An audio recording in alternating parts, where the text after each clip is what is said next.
All right, you and I are about to watch the ultimate underdog moment in the heart of the Royal Academy.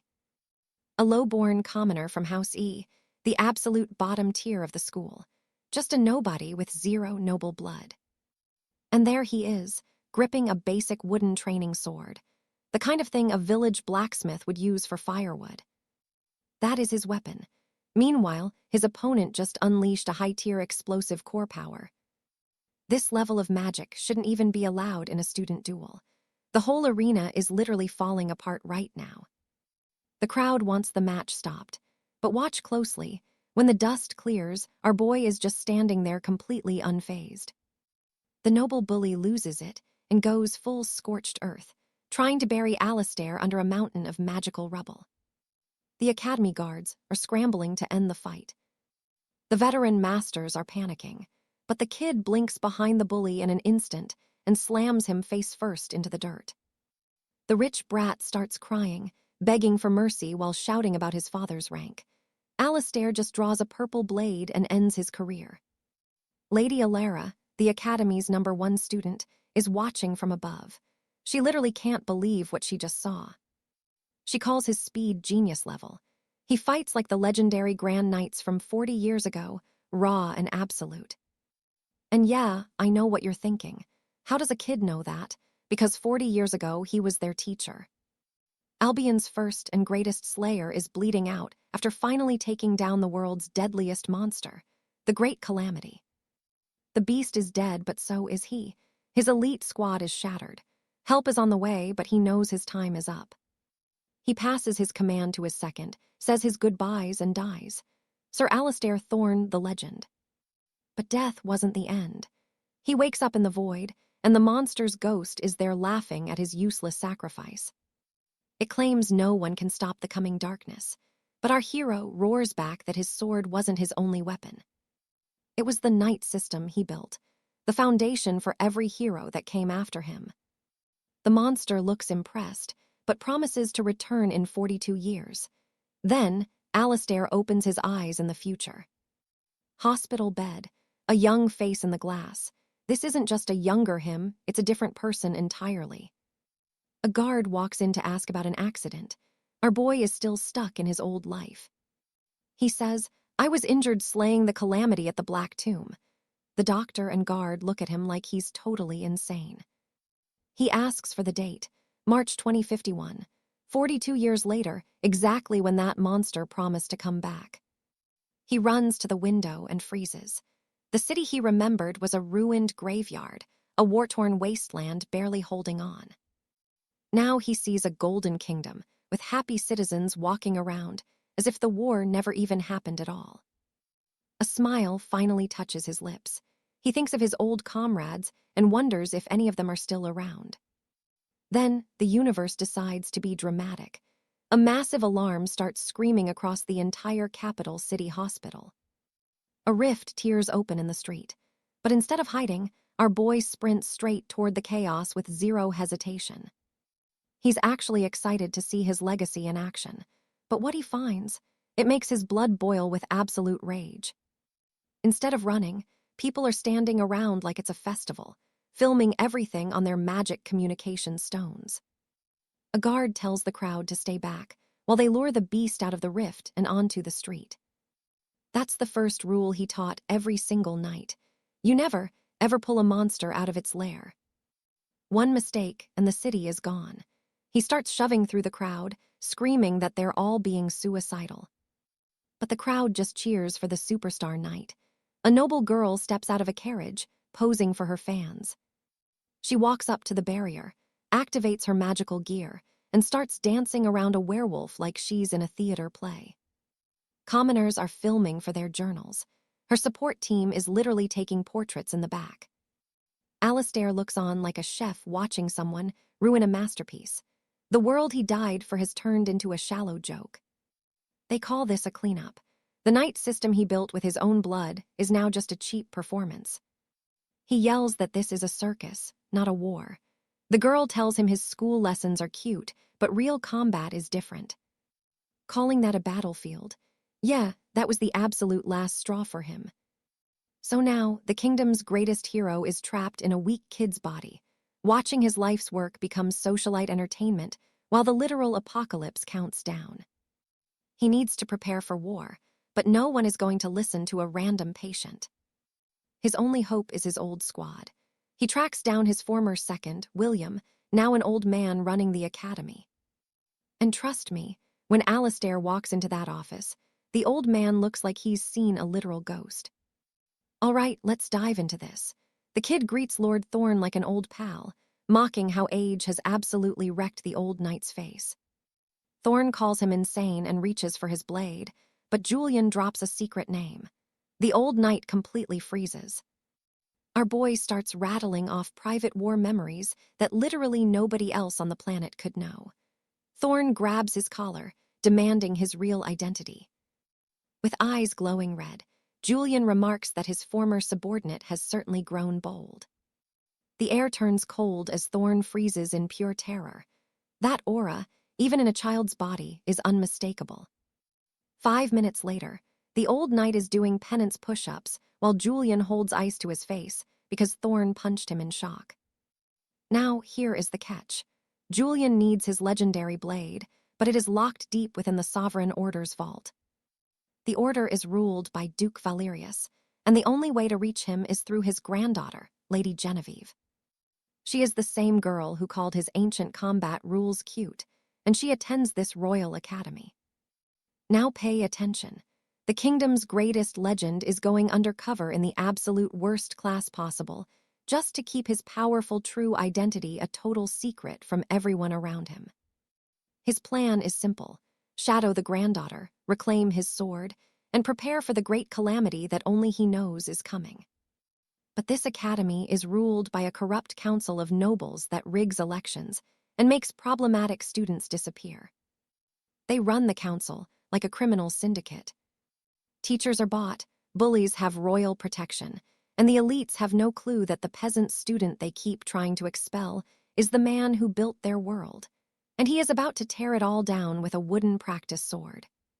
The scene suddenly cuts to the next morning, as our legendary knight stands before the academy gates. He locates his classroom and actually feels a bit of nerves before finally stepping inside.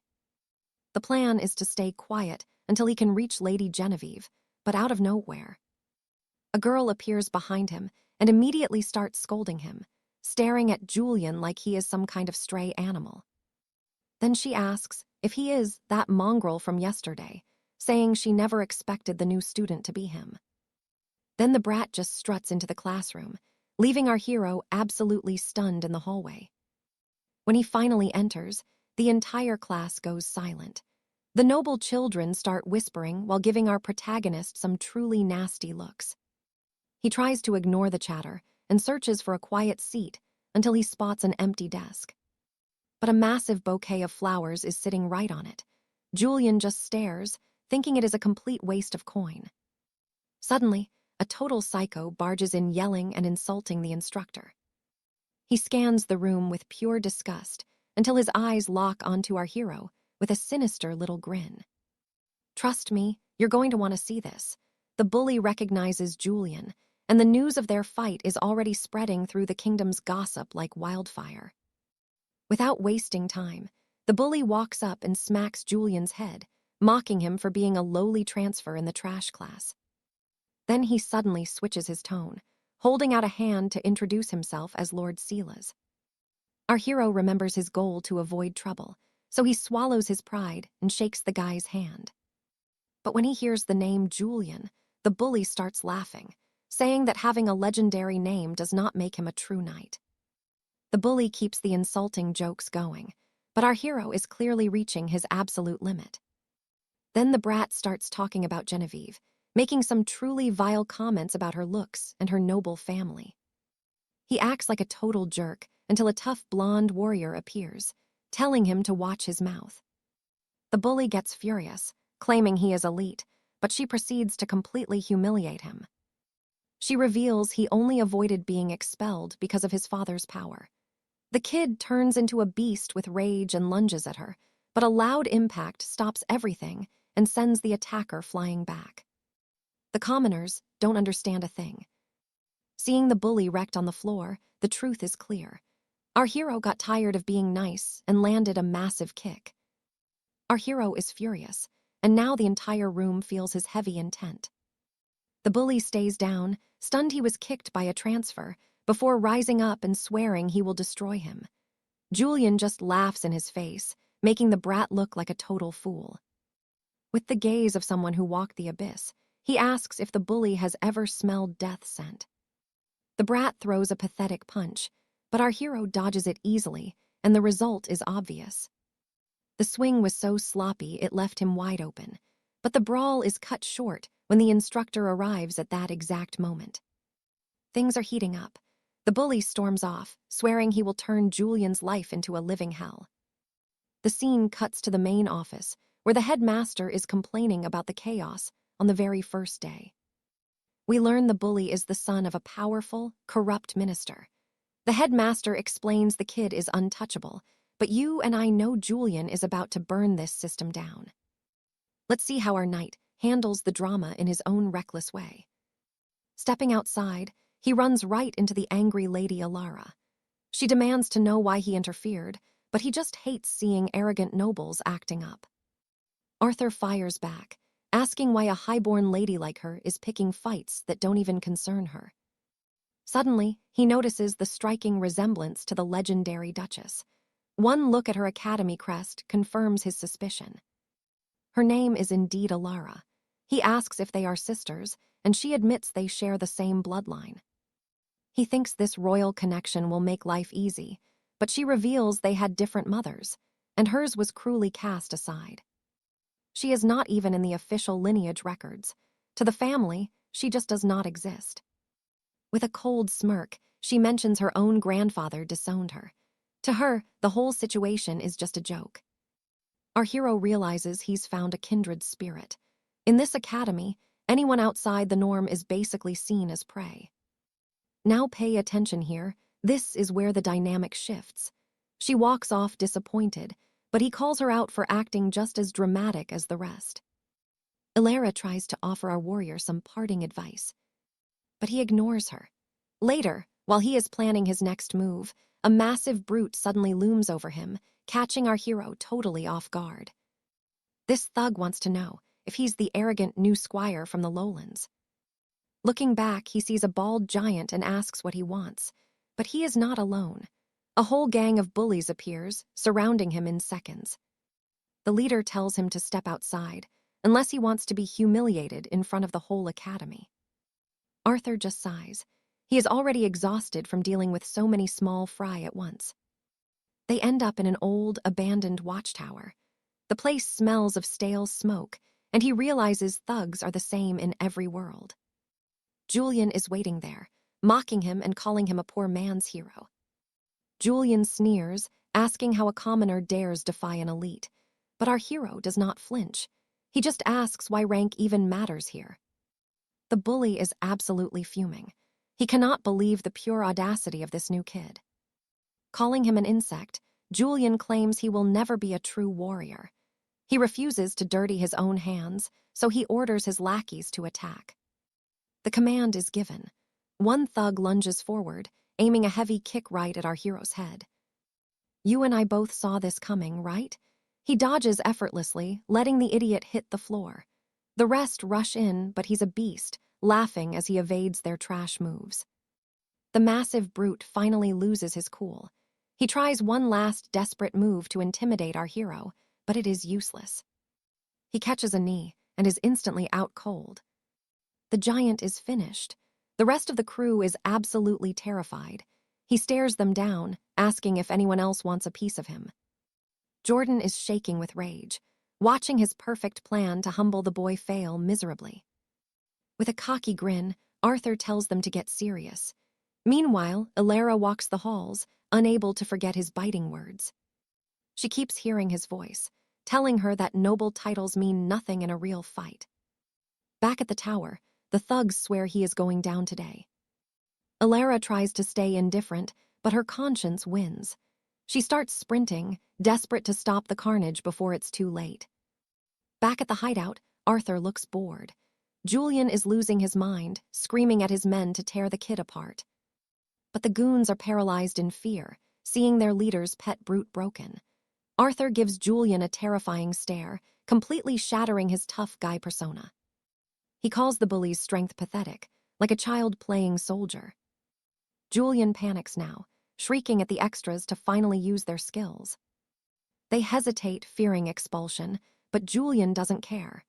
He pulls out a stolen enchanted bracelet, just like the ones the High Lords use. He taps into the forbidden magic, unlocking a 4th-tier combat skill. Suddenly, a lethal trident called the 𝒂𝒏𝒌 appears. Julian gets cocky, promising to humiliate our hero once and for all. But the hero still looks bored, asking if the fool even knows how to wield that. The bully laughs, thinking Arthur has lost it, but our hero just sighs and grabs a dusty broom like a master's sword. He says, "Summoning a basic weapon is the first lesson I learned." Things get tense when he questions, using such magic outside of the dark realms. Suddenly, we cut to the master's lounge. The masters wonder how a lowland squire has the guts to defy Julian. But then, the real truth comes out.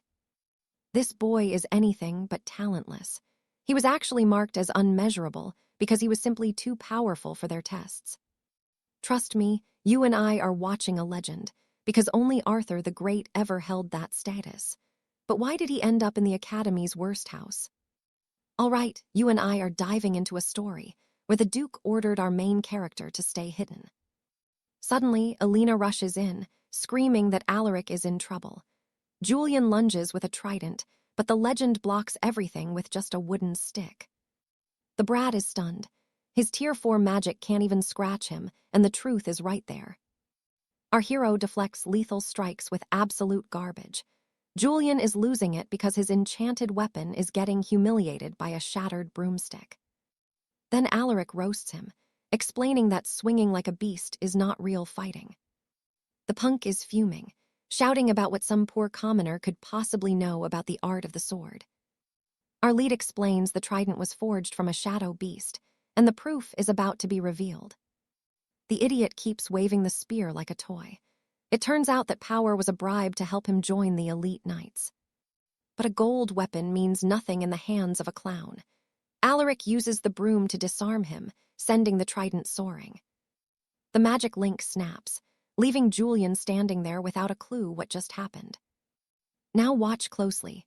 Alaric grabs the trident and promises to show this brat what a real warrior looks like. Suddenly, the world turns pitch black like midnight. The students start screaming when they realize their own shadows have vanished. Julian trembles as Alaric's aura shifts. He goes full beast mode, transforming into a terrifying monster made of absolute darkness. The coward cannot believe that is the same weapon he was just holding. The brat is so paralyzed with terror he literally wets himself. The truth is simple. Our hero is a master of shadows. A warning pops up saying the weapon was sealed by time, but Julian is already a sobbing, drooling mess on the ground. Alaric gives the punks a few kicks to wake them up. We see the bully has been reduced to a pathetic puddle of tears. Our lead stares at the attacker, asking if striking a civilian is a crime. The students nod in fear. Trembling under the lecture, the guy freezes when our hero threatens to end him right then and there. The scene shifts to Alaric with a new group of students. He tells them to halt exactly where they are. He looks the biggest guy in the eye and tells him to strike. He demands the heavy hitter use all his power to end this quickly. You and I know he's planning something, but the giant lands a massive punch that sends Alaric flying across the courtyard. Our hero slams into the stone, looking broken and leaving a trail of blood behind. A teacher rushes over in a total panic, convinced the boy is actually dead. While the thugs are summoned to the office, Alina is told to take Alaric to the infirmary. He just grumbles about how weak his new body is. Feeling destroyed, he tells her to hurry and stop the bleeding. Alina is suspicious and demands to know who he really is. But Alaric tries to play it cool, acting like he is just some unimportant nobody. Alina is not buying it. She saw everything from the shadows and was stunned to see him using forbidden ancient techniques. She says he belongs in the elite class, but Alaric does not care. He tells her to erase everything she just witnessed. She says sorry for her attitude, but our hero just wants to reach the medical wing before he passes out. Alina begs him for help, explaining she needs a seat on the student council to survive. Without a sponsor, the noble houses will crush her, but nobody helps a nameless orphan because they fear the High Lords. The girl asks if he will act as her protector. The legend says he has better things to do, but she promises him a meeting with Lord Valerius, which finally gets his attention. He asks how she can manage that since she is exiled from her house. Her plan is that council status forces the meeting. Alaric is drained, telling her he will walk to the infirmary alone, but the poor guy just collapses mid-sentence. The scene shifts to an urgent meeting. They complain about Julian using forbidden magic on campus, demanding he be expelled. The masters warn he will not escape justice this time. The headmaster asks Grandmaster Cedric for his final opinion on this disaster. Cedric asks if the gang attacked Alaric. After hearing the boy was thrashed, the old man just laughs and starts reciting the laws of magic. Cedric declares the boy must be expelled, but a teacher interrupts, calling the punishment a total abuse of the academy's power. The old man is confused, but the teacher claims Squire's fighting is just normal. But Master Thorn snaps back immediately, shouting that a student was nearly killed in that courtyard. The corrupt teacher defends Julian, claiming the boy is a genius. However, others argue that academy rules must apply to everyone. So what do you and I take from this? Even in a world of magic, corruption always finds a way. All right, you and I are about to see a teacher plot against the wrong student. Silas promises the minister he will break our hero during the upcoming nightly trial. Julian has been at the academy for 3 days, yet Lady Evelyn is still missing. He complains the school is full of weaklings with 0 interesting lessons, but suddenly, these arrogant thugs start slapping him around. They treat our absolute powerhouse like complete garbage, demanding he follows their every pathetic whim right now. The bullies snap because Julian forgot their bread, and the fat leader orders him away. Once they hit the hallway, Julian just drops a cold yo. Instantly, the thugs bow down, begging for mercy for hitting him. They explain they were just acting to make the fake bullying look real for the school's spies. Julian almost ends them just by releasing his aura. He demands intel, but the fat thug says getting near Lady Evelyn is impossible for commoners like them. Our main character asks if they really came up empty-handed after all this time.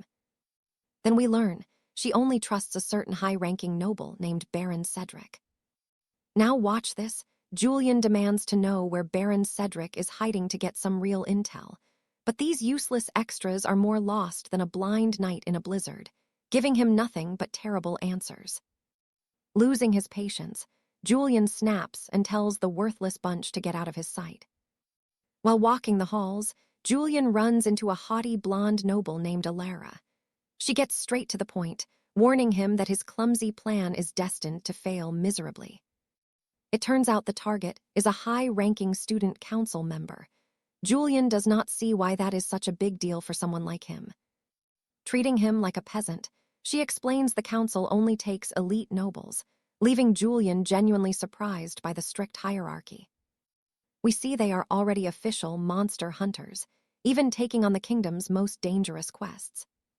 On top of that, their powerful families run the realm and can silence any teacher they want. Alara warns these elites are on a different level. Julian asks for another way in, so she begs him to help her join the council, but he refuses instantly. The girl just cannot understand. Julian laughs in her face, reminding her that only geniuses or heirs get in. He thinks her offer is nothing more than a bad joke. Suddenly, the air turns heavy as he warns that his training would kill any normal person. I know what you are thinking, he is being harsh, but she would rather die than stay weak. With fire in her eyes, she swears she can handle any torture to gain strength. Julian says break time is over and walks away, ignoring the spoiled girl's desperate shouting. But she refuses to quit, following him and trying to convince him by any means necessary. Julian smirks, thinking this crazy girl might actually be useful for his own goals after all. The scene cuts back to the classroom, where the teacher is making a major announcement. She says the monthly test is only theory, but a smug noble named Tristan interrupts her. The rules have changed completely. The paper test is gone, replaced with a brutal practical exam held inside a real dungeon. The blonde girl is totally shocked. The teacher panics, but Tristan tells her to shut up. He claims the decision is final and uses some fake talk about equal opportunities for all students. The extras are already sweating. Julian realizes this is a trap, since these kids do not even know the basics. He knows that throwing total rookies into a dungeon is just asking for a massacre. Tristan says everyone can quit and take extra classes, but the trap is set for our hero. If Julian backs out now, he will be expelled from the academy forever. Julian figures the teacher is not acting alone and suspects a powerful high noble is behind this. Over at the headmaster's office, Alaric is terrified, apologizing to Julian for failing to stop the exam. Alaric just stands there whining, but Julian is not here for excuses.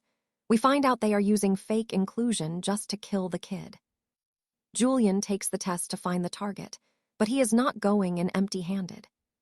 He demands the old man hand over a combat item, but Alaric swears his vault is empty. Then Julian makes a lightning-fast move, grabbing the lying old man by the arm. The old man's act falls apart, revealing a glowing ring shining on his finger. This object is none other than the legendary and extremely broken ring of Solaris. Julian admires the treasure, but Alaric claims he only kept the piece for 50 years out of habit. A quick flashback reveals the old leader used to be an absolute legend on the battlefield. Julian kills the emotional moment, telling the old man to just hand over the jewel already. And trust me, Julian just smirks while the nervous headmaster hands over the ring. For a trial full of nobodies, our hero knows this epic power buff is already more than enough. All right, you and I are diving into a world where a grumpy elder begs our hero to stay hidden, but the captain just tells him to back off. The scene shifts to a private chamber within the academy as a master enters. He finds Alara at her station, shocked to see her. A commoner tries to bully her, but the redhead completely shuts him down. Then he slams a scroll down, declaring she will be the official royal evaluator. Alara stops immediately, hearing about the newcomer's exam. She thinks the whole plan is madness since the new semester has not even started yet. The master asks if she wants to oversee it, but the redhead refuses without a second thought. Now watch this. The smug knight asks for orders, so the girl suggests just canceling the whole test to save everyone the trouble. Master Thorn snaps at her, accusing the girl of thinking she is above the masters. He claims he did her favors, but the little redhead reminds him that her grandfather was the real judge back then. Suddenly, another noble enters the room. He acts friendly, asking what kind of secret meeting is going on in here. The teacher needs an evaluator, so this new guy offers to step in since the redhead is so busy.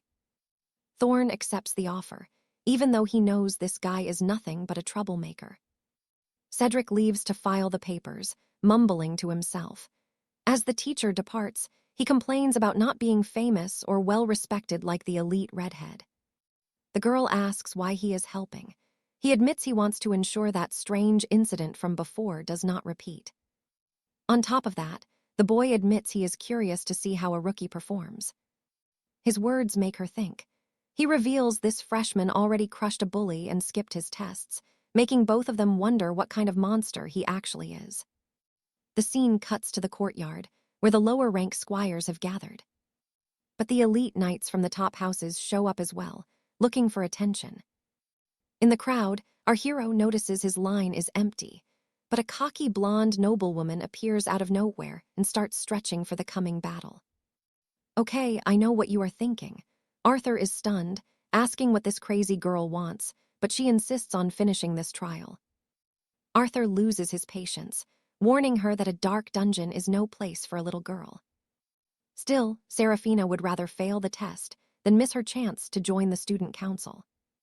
The hero gets furious, but the mood is shattered by a royal announcement. A relaxed professor explains the rules, telling the crowd of commoners to stay calm. He explains the trial will be in a basic dungeon, splitting everyone into 8 small squads. After an hour of boring talk, the elite house will lead. Then we see who is actually watching. A high-ranking council member named Lord Alistair makes his entrance with a wide, fake smile.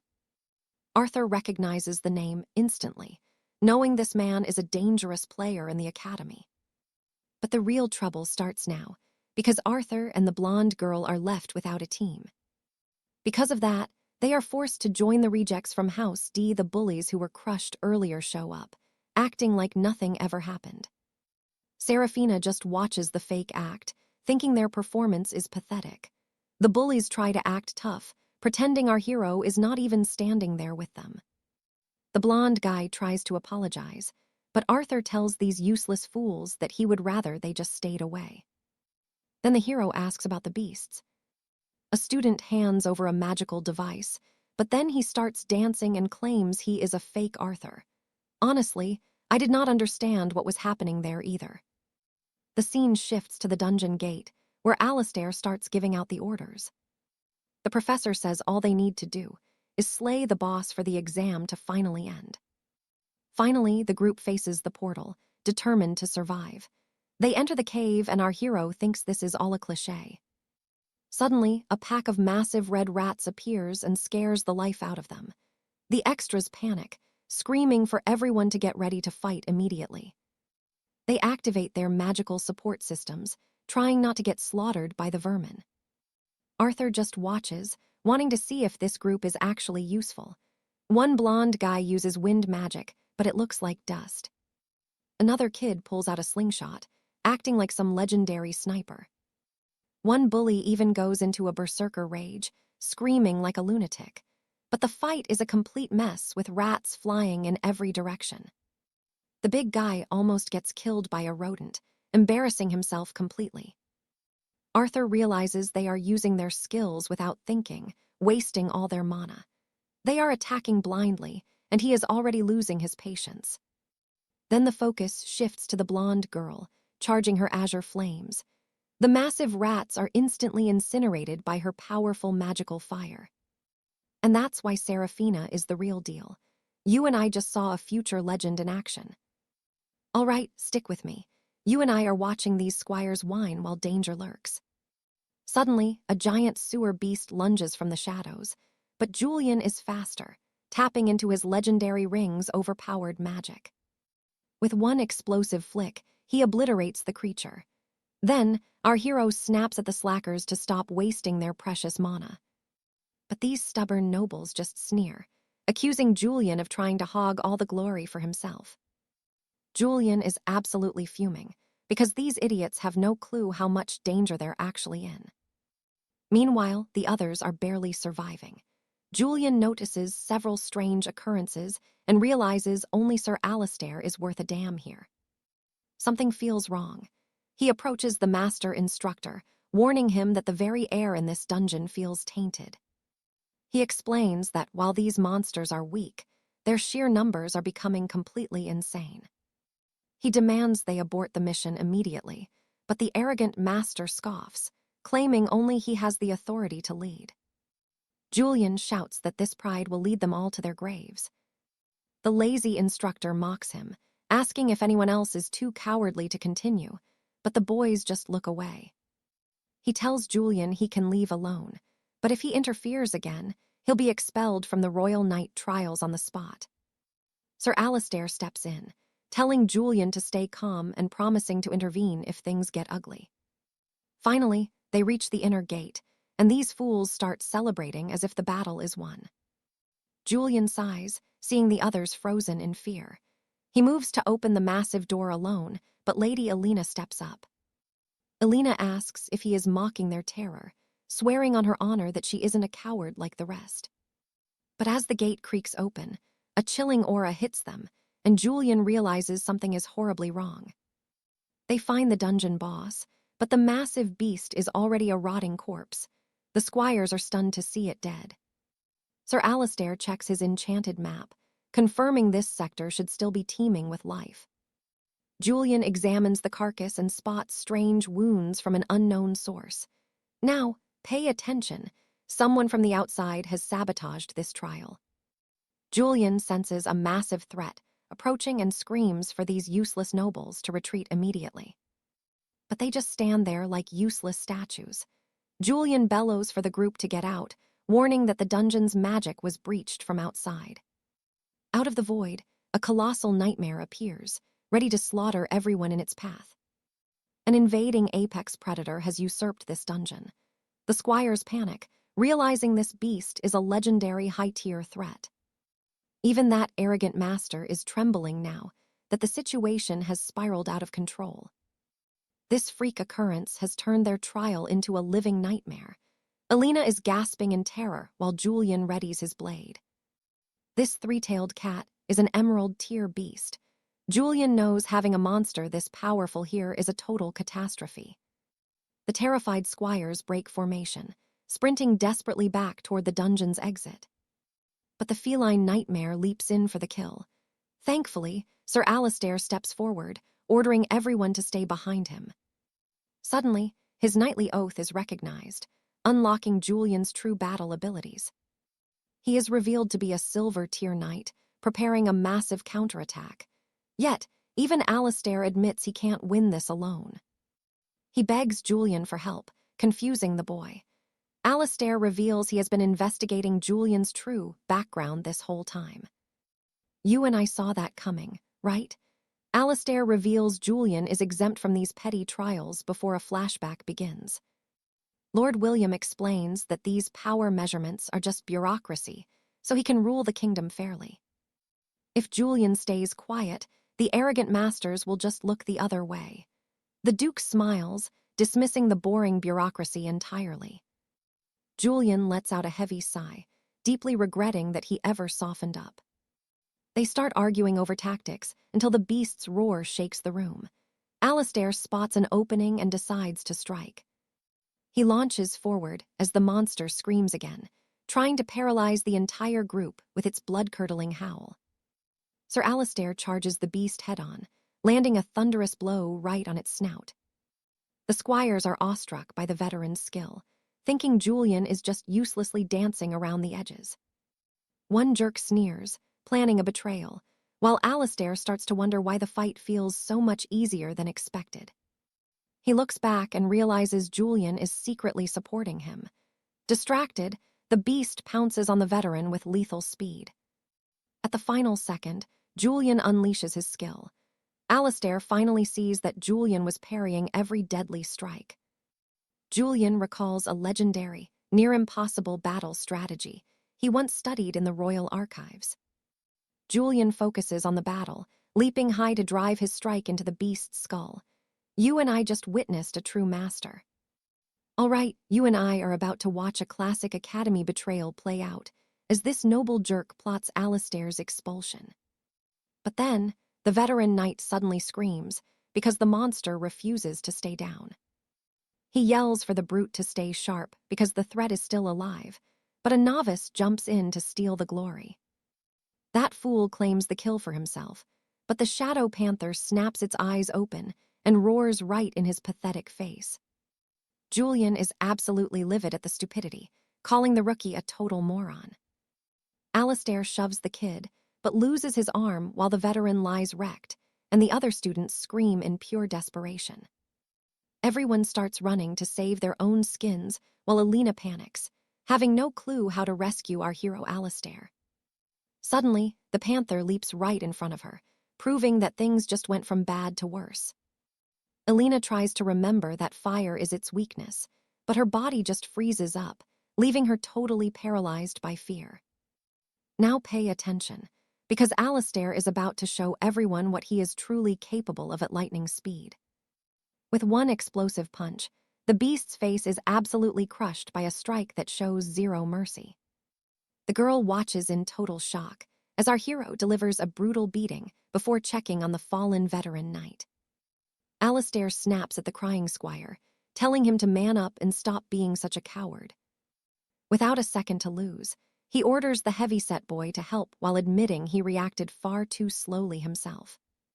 Out of nowhere, the monster stands back up, but Alistair dodges the strike and unleashes his skill without giving it a break.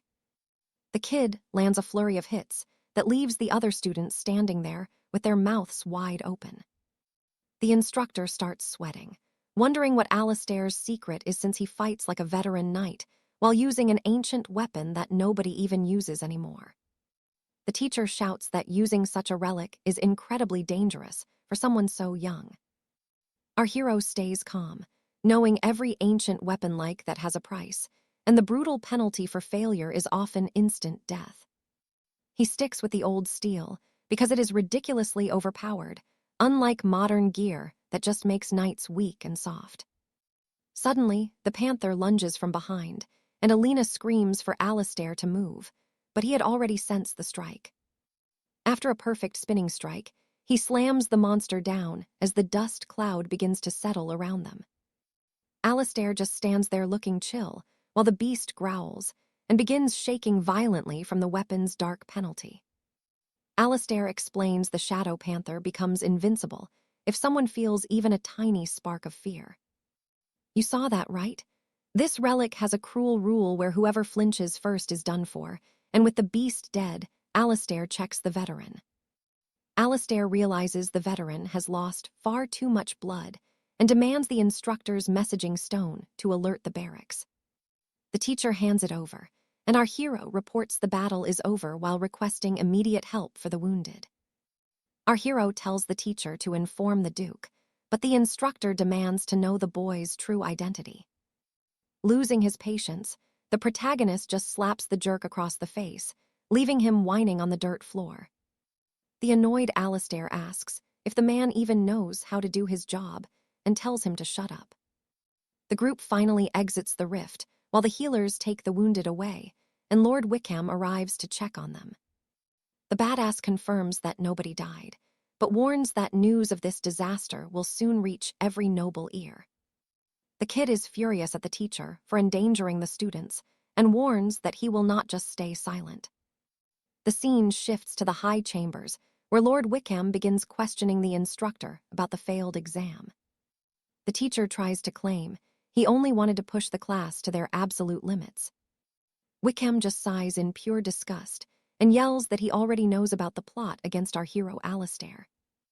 Master Cedric starts sweating buckets, shocked by the direct confrontation, and wonders if there is a darker power at play. Then he starts lying, swearing he followed the manual, but the old lord slams the table in absolute rage. Wickham says the recruits almost died, but the instructor tries to use Alistair's hidden talent as his own excuse. The jerk keeps pushing the narrative that it was all an accident to dodge the blame for his crimes. With a smug grin, the instructor reminds him the president approved the plan, making the old man drop the issue. To finish the meeting, he demands the full report and the scrying records to judge the total damage. The jerk gets ready to leave, but Lord Wickham stops him to make one thing clear. The president admits his biggest fear is the man Alistair used to be. And that's where we leave it. Trust me, this rivalry between them is only just starting to heat up. Leaving the hall, the teacher takes a breath and quickly sends a message, saying they will keep things quiet internally.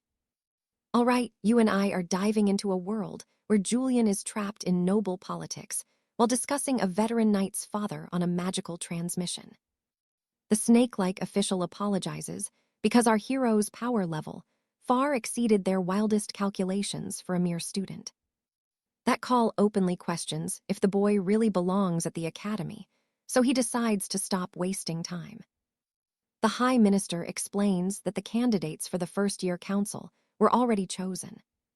The schemer agrees to solve the problem personally, and as soon as he disconnects, the headmaster lets out a heavy sigh. He admits Julian has already outclassed most veteran knights, but the villain refuses to yield, swearing to ruin the boy no matter what. The scene shifts to the infirmary, where our young hero is finally recovering from his wounds.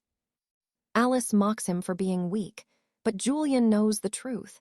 His body changed because that ancient artifact demanded a heavy price. Our main character complains about the girl's constant nagging and even asks if she is truly serious about joining the Knights' Council, doubting her resolve. He explains that once he secures a seat on the council, he won't have time to protect her anymore.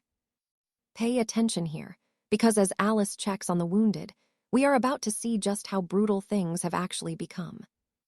Arthur pulls back the curtain, laughing despite being completely bandaged and broken from the recent battle. They mention that the extra recruit fled the academy right after the exam, making Arthur furious at the coward who left without saying thanks. Julian thinks the upperclassman is far too cheerful considering he was nearly beaten to death in that fight. The dark-haired swordsman remembers his father's words. The true secret to knighthood is simply not getting yourself killed. Julian respects the man for sacrificing his own arm to save a rookie, while Alice takes the chance to ask about the rumored difficulty of the trials ahead. He tells her the brutal truth about the inner circle, warning her that getting in will be a total nightmare. Alice wonders if it is, because she is only a 5th-rank student. But Julian says there is a bigger threat, a creepy parents' association known as the Sovereign Circle that controls everything from the shadows. They act like a mafia within the castle walls, run by 5 powerful lords who influence every decision made here. Alice asks if Arthur is involved with them, but Julian realizes this secret society simply deletes anyone they don't want. Our hero asks if students have already disappeared, and Arthur tells Alice it is better if she just gives up now. She refuses to listen, shouting that innocent people could lose their lives if they do not stand up to them. She complains to Julian, calling the entire structure of this noble school absolutely absurd. Now, you and I both know the timing couldn't be worse as Julian worries about corruption and reviving the legendary Gigantiana. Only for the red-haired lady, they were just discussing to appear right in front of them. The stunning red-headed knight walks into the room. Julian cannot believe luck just knocked on his door, so he greets her from his bed, but she just glares with a furious face and completely ignores him. Alice remembers how her older sister told her to quit the academy 2 whole years ago. She claims she is already enrolled, and Julian can tell from the drama that Alice's drive for the council is fueled by pure hate. Without saying another word, Anastasia turns to leave as the girl shouts that her sister is doing a terrible job. Anastasia asks if her sibling is truly all right, but Alice snaps back, telling her to stop pretending that she even cares. Julian tries to break the ice to fix the mood, but he quickly realizes their first impression was a complete and total disaster. The redhead later asks what he wanted from her, leaving Julian confused about how to even start a conversation with her. He considers acting like an excited fan of her work, but realizes that would be a legendary mistake on his part.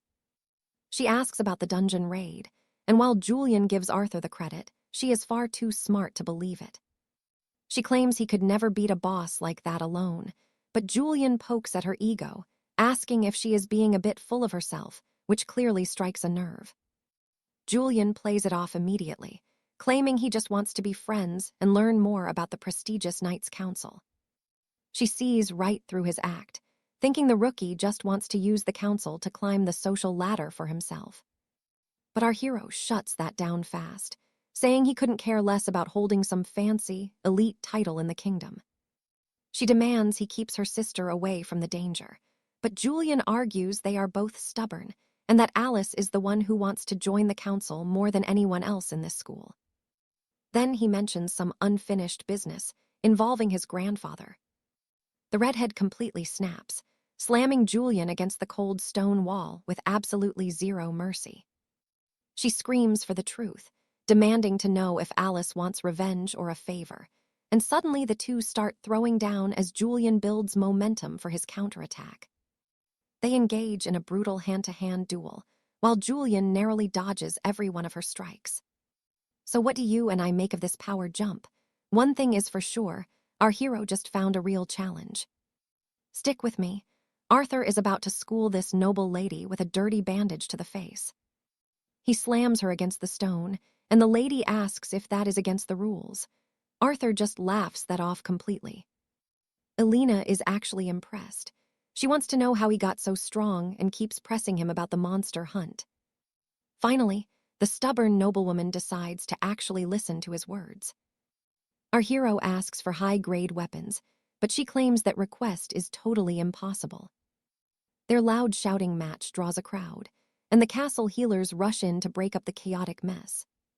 The head healer scolds them. Alina pulls away and bolts, hoping they never cross paths ever again. Arthur shouts back that it will be hard. After all, she is Duke Sterling's own granddaughter. Cedric asks how the conversation went once they are alone. Arthur admits it was a disaster. He asks about her grandfather, but Cedric explains their bond is cold and strictly formal.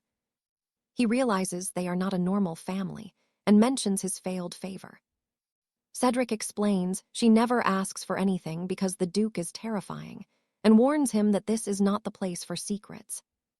Arthur suggests just bribing the girl with gold. Cedric just laughs, but then a new piece of bait appears that might actually catch the noble lady's interest. Cedric mentions that Clara has to go. Alina hates that commoner and wants her expelled immediately. Arthur sees her sharp move. Cedric suggests making the girl quit, but Arthur tells him to shut up and spot someone. Clara sits alone on a garden bench, realizing everyone in the academy wants her gone. She only wanted power for revenge against the Duke. Without talent, even graduating seems like a total fantasy now. Her entire plan depended on Arthur, since the guy is a terrifying prodigy. She accepts the beast won't help, and decides to face the upcoming storm all by herself. Suddenly, Arthur appears out of nowhere, leaving her in shock. He asks if she is heading home. Then he gets to the point and asks if she is quitting school. Arthur gives a sly grin, seeing she is trying to avoid the question. Now pay attention here. Arthur admits Alina is strong, so he is switching tactics to deal with this by messing with her head. Clara thinks he is joking, but the protagonist is already hunting for the rival's weakness. He points a finger at her, saying that she is the noble girl's weakness. After all, Alina is an elite, granddaughter of the kingdom's most powerful duke. Why would a top tier care about a commoner? He keeps it real, warning her she will never reach that level.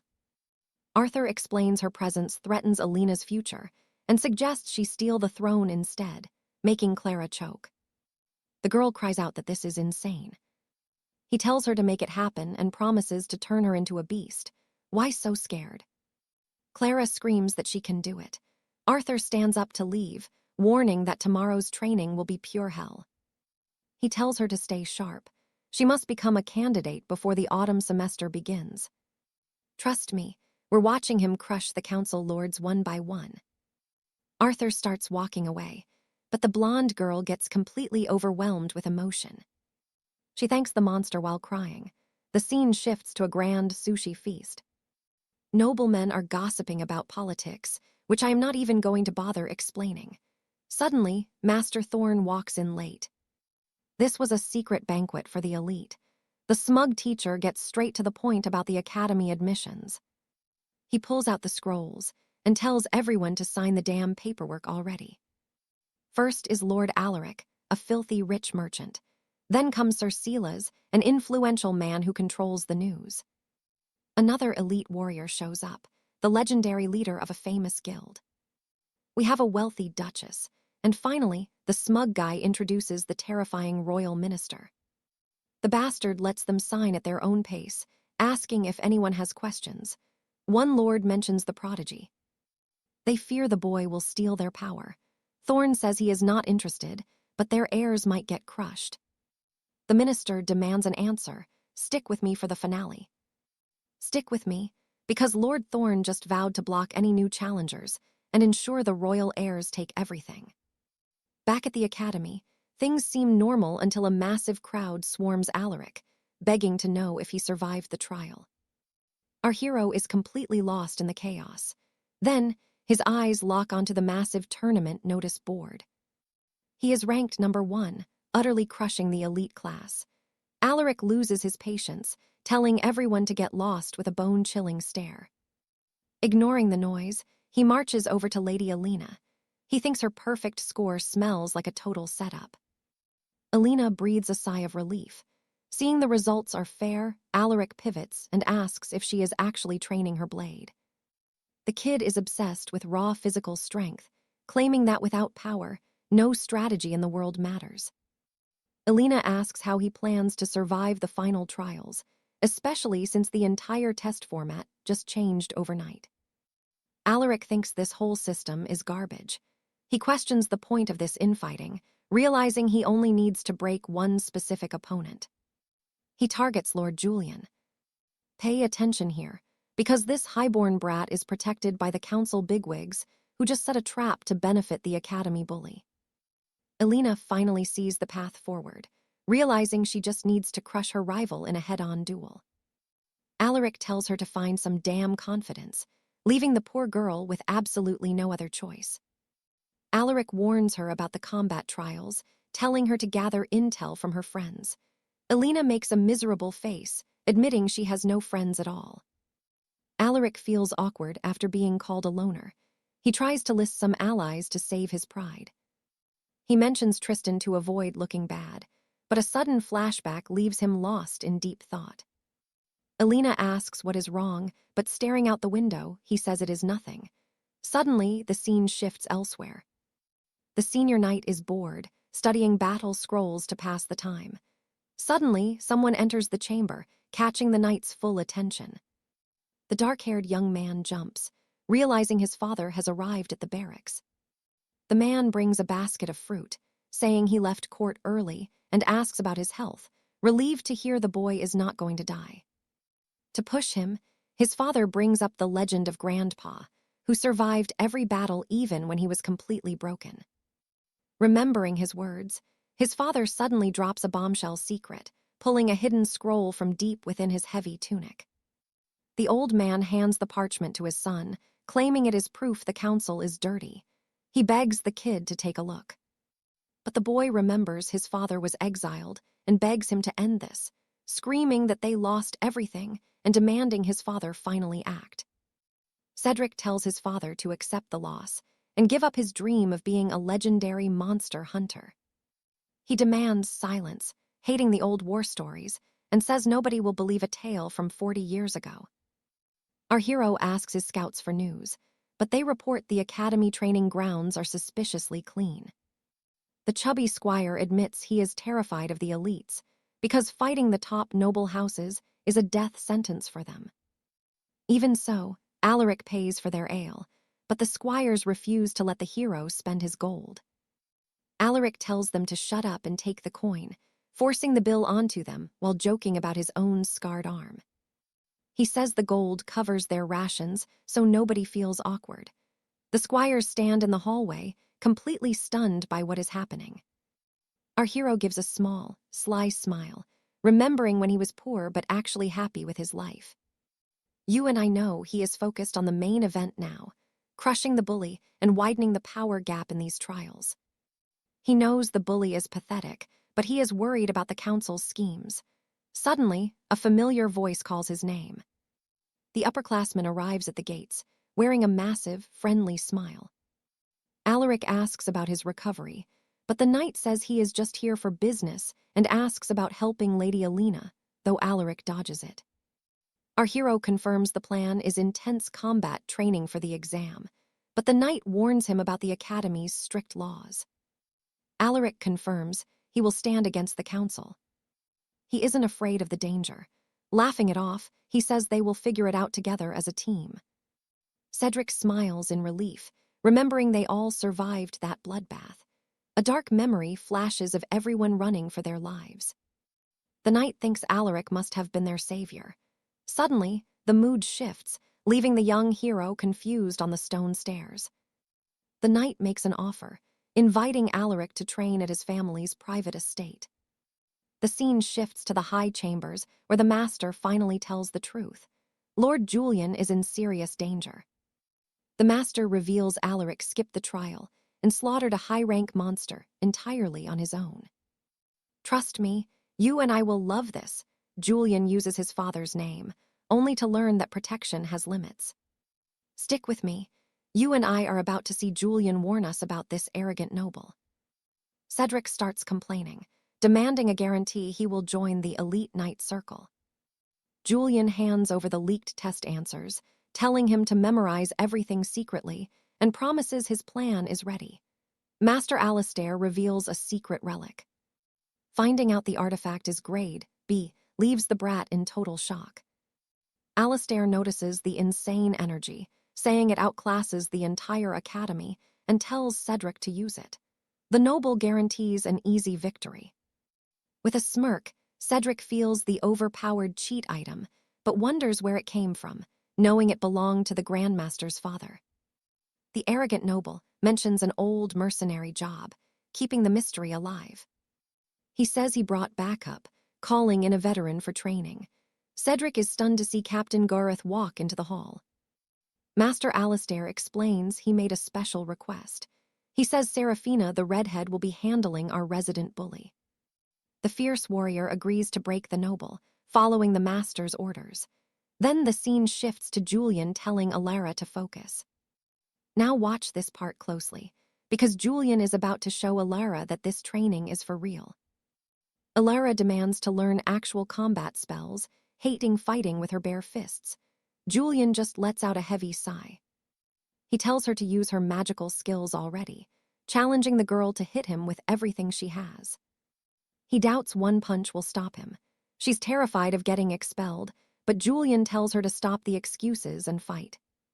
The system unlocks her hidden potential, making Alara toss her training gloves to the cold floor. The girl ignites blue spirit flames, deciding she does not care about the consequences anymore.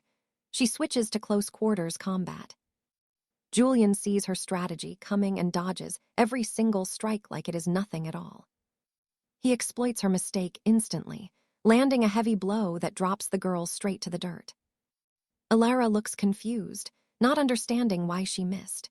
Julian explains that raw technique doesn't win wars, pointing out her fatal footwork errors. The blonde noblewoman thinks relying on magic techniques is just normal. You and I both know Julian isn't having any of that logic.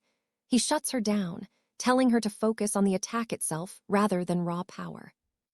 He decides she will learn the hard way, wearing a grin like he's about to pull a stunt. Then he starts getting rough, teaching her to track every single movement the enemy makes.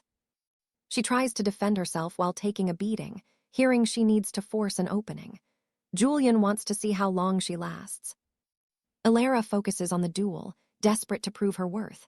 Suddenly, she launches a massive, desperate kick. Julian actually loses his balance, so the girl activates her explosive palm, rushing forward with all her energy. Our hero evades the strike and counters the poor girl. She collapses in the ring, feeling the weight of his hit. Julian explains the secret is the opening, because one attack never works. He reinforces that the basics are truly everything. But then he wonders if she was actually trying to kill him. Alara asks him who he really is. Julian finds her doubt strange, hearing that his monstrous talent makes no sense to her. Alara asks if he is a secret agent, but Julian tells her to rest. He shows up at the gym looking cheerful. Gareth asks if his partner is okay, seeing the girl broken in the ring. She gives a thumbs up despite being totally wrecked. The veteran remembers his own training days, saying he used to get beaten down by his father right here. Julian asks about Gareth's future as a knight, leaving the dark-haired man completely speechless. Gareth explains he must graduate, even without the student council. Being a slayer became a distant dream after his injury cost him dearly. Julian says nothing is impossible. He claims fighting with only one arm is completely doable. Keeping it real, Gareth thinks it is just empty comfort, but our hero reveals his own secret experience. Julian talks about a legendary knight who lost an arm but kept training with his left. That man became an unstoppable monster. The veteran realizes that advice is identical to what he heard years ago. Julian asks if that master's name was Arthur Pendragon, but Gareth reveals that legend was his own grandfather. Back to the field. Cedric tests his new power and is shocked. Grade B strength is insane. With a grin, he swears Julian is finished. Captain Gareth appears out of nowhere at the training. telling the arrogant noble to calm down and relax. It is just a test. Even knowing how much he hates Julian, he warns him not to use too much strength. He even bans that secret technique. The rich brat brags, feeling confident he will win without even trying. Alistair watches, praising his skill. Trust me, you and I must see what happens next. All right, you and I are about to see this villain celebrate because he thinks our hero is finished. But then, he remembers Lord Sterling's warning. Still, he ignores the president's words, brushing it all off as just some old man nonsense. The scene shifts to the 2nd District camp, where Julian opens the door looking for Sir Alistair. Alistair is completely stunned by the visit. Recognizing the captain and Arthur, the boys decide to chill and grab a drink since the ruins have finally calmed down. They even brought a rare vintage. Sir Alistair was a total legend, respected by everyone for his insane charisma and talent on the battlefield. Julian asks about the others, but since the group is stuck in a meeting, he decides to start drinking before the stash runs out. The guys start throwing them back, totally ignoring their military ranks. As the booze hits, the kid asks if the front line is still chaotic. Alistair just laughs, happy he can still swing a blade despite his body hitting its limits. Suddenly, we flash back 8 months. Alistair shows up looking completely broken, dying of shame because he actually lost his right arm in battle. Julian feels for him since the guy was a genius, even with the injury. The student begs for new techniques, wanting to master one-handed combat. Julian has his doubts, but trust me, he learns that as long as you are breathing, there is always a way. Then our guy flashes that massive grin, swearing he will shatter every limit. And that is exactly when the brutal training begins. The veteran knight trained like a demon with his left hand, proving every single doubter wrong. His swordsmanship actually surpassed his old self, and now he only hunts for the beast's openings. Julian jokes with his buddy, remembering the hellish training. The man still carries that wooden sword as the ultimate symbol of his legendary comeback. That guillotine blade was actually a gift meant to forge a true warrior. The veteran says he plans to pass the heirloom down to his grandson. Julian starts cracking up, but Alistair says he basically just set a death flag since he has never watched a play before.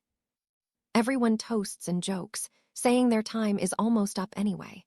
The old man remembers his injured son, telling grand stories about the kid's skills. The other soldiers already look discouraged, realizing this story is going to take hours to finish. Alistair laughs with total confidence, swearing that as long as he lives, he will find a path forward. Julian listens to the father's tales all night during that final drinking session. Back in the present, the veteran knight goes looking for an old photo. Alistair pulls out the family record, pointing directly to Julian's own father in the dusty picture. Let's pause here because Julian is staring at the image, remembering when he told the veteran knight to live a long life. Alistair is crushed by guilt, wondering if those words actually brought the man bad luck. Lady Alara hears the legend died in a freak accident. Julian is totally shocked by the sudden reveal. The veteran is stunned the rookie knows so much, and thinks this overcoming the impossible story feels forced, but he swears it is real. He says Julian and his dad would have been best friends. Our hero asks if the old man is okay after the family drama. His father won't drop a secret investigation, living like a paranoid ghost trying to solve the case. He confirms 2 students died during the elections 2 years ago. The veteran remembers they were crushed after someone secretly changed the final test. Alistair finds out his buddy's father was fired. Lady Alara is shocked by the news, hearing that the tragic outcome was basically inevitable. The guy only became a council member through pure luck, but only the redhead was actually solid. The elite noble kids didn't even take the test, dodging the trap that wiped out all their competition. He regrets it even now, thinking he could have stopped the disaster. Alara asks if he saved the rookie because of trauma. The guy admits he sometimes regrets it, since his dream of being a knight went straight down the drain. Still, he would rather be broken than watch someone die right in front of his very eyes. Julian grips the wooden sword, realizing his dad kept his grandfather's heirloom, and that the weapon was truly meant for the grandkids. Finally understanding the connection to the past, Julian asks to borrow the sword and wonders if the legend sounds fake since old stories are exaggerated. Julian swears it is all real, inviting the veteran to watch him deliver a legendary beatdown. The first day of the finals finally begins, bringing those dreaded written theory exams with it. Julian is completely screwed, not understanding a single line of the test. He spent his life hunting beasts, so math feels like another planet. The bully is super focused, but everyone knows he just memorized the answers. Our hero looks worried, realizing his partner's plan is at risk. Lady Alara is insanely focused on finishing the exam on time. Julian is stressed, hoping she doesn't embarrass herself, but he trusts her potential. Out of nowhere, an old teacher smacks the paper against his head. The instructor bans any peeking, telling him to focus strictly on his own paper for once. So, you and I are heading to the 4th day of exams. The beatdown is about to start, don't miss it. All right, you and I are about to enter the lion's den, where honor is bought and sold. Elena tells our hero to wait while the arena roars with bloodlust. Elena explains this whole event is just royal theater, a flashy show staged purely for the kingdom's chroniclers to enjoy. Julian realizes the Academy's trials have become a circus, where raw talent is traded for pure gold and influence. Disgust fills the young man as noble lords profit from these brutal beatdowns, while Lord Wickham claims the center stage like he owns the entire kingdom. He praises the effort of the commoners and explains the rules. A random draw will pick 2 rivals for the ring, and only the victor moves forward. Our hero notices it is a King of the Hill gauntlet, a format that brings back shadows of his own glory days. A single win secures your honor, but one defeat leaves your family name and your record at a total 0. The failures with no points can try again, but the strong only get one shot. Wickham warns that their armor cannot stop every lethal blow. The class bows in agreement, and with a sharp signal from the president, the great trials of ascension finally begin. Now pay attention here. This is where the real carnage starts. Tristan and Godfrey appear on the massive screen, walking onto the stage fully armored for the duel. Elena stands frozen, watching the elite knights of House Alpha tear through the arena with a level of power that is terrifying. Then she spots our hero snoring. Shocked that he is sleeping, Julian mutters the fights are total rubbish because he is exhausted from his own training. The main character asks to be woken when it matters. Elena simply cannot believe the absolute nerve of the boy. While the beast sleeps on the bench, the trials for House Delta end, and she finally shakes the young man awake. Julian rouses as their turn is called.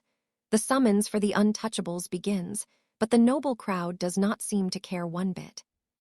They treat this beatdown like a joke.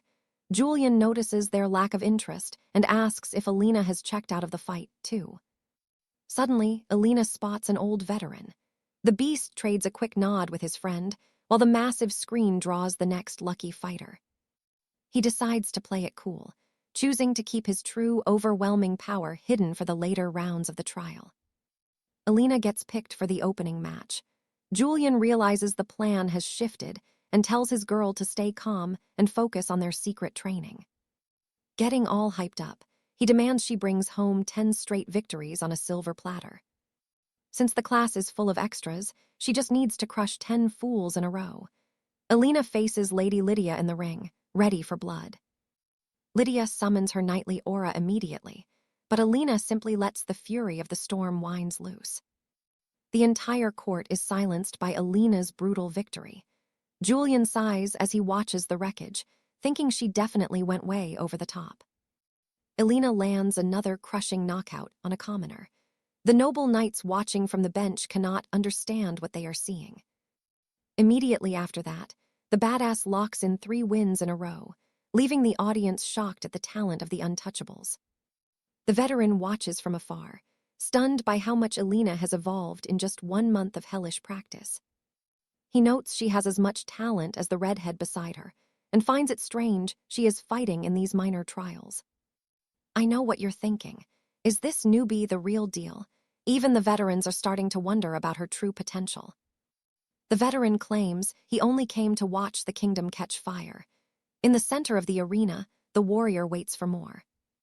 The cowards in the crowd refuse to step up, and the herald warns the trial will end without a challenger. Suddenly, the bully Cedric raises his gauntlet. Our hero watches closely, realizing this Cedric is a viper who is not messing around with his challenge. The warrior maps out her strike, knowing she must close the gap quickly before his long-range sorcery shreds her to pieces. She charges in with everything she has. Cedric just gives a wicked smirk as the entire arena erupts in a massive explosion. Alina realizes his technique is elite tier. The veteran begins to worry, seeing the girl is already hitting her physical limit. The noble slacker mocks her stamina, comparing the poor girl to a common cockroach that just refuses to die. The brat explains he gained this forbidden power from influential lords who want to see him win. She asks if that is something to be proud of, but the rich boy feels like a king and keeps provoking her. He mocks her for being a nameless orphan, trying to break her spirit right before he delivers the final killing blow. Alina tries to stay calm and refuses the bait. She remembers the hero's tips. Rule number 1 is always understanding your enemy's true nature. With no other choice, she ignites her blue spectral flames, going all in to test the strength of the bully. Cedric just lets out a short laugh, claiming her little spark of power will not make any difference against him. Alina realizes the best play now is to focus on a long-range barrage. Suddenly, a crazy energy blast comes straight for her. She wonders how he is so fast. The tough guy keeps landing heavy hits, bragging that he is the best in the arena. Alina realizes it is not magic because his attacks have no downtime. He is using an enchanted combat relic. She spots the relic and strikes.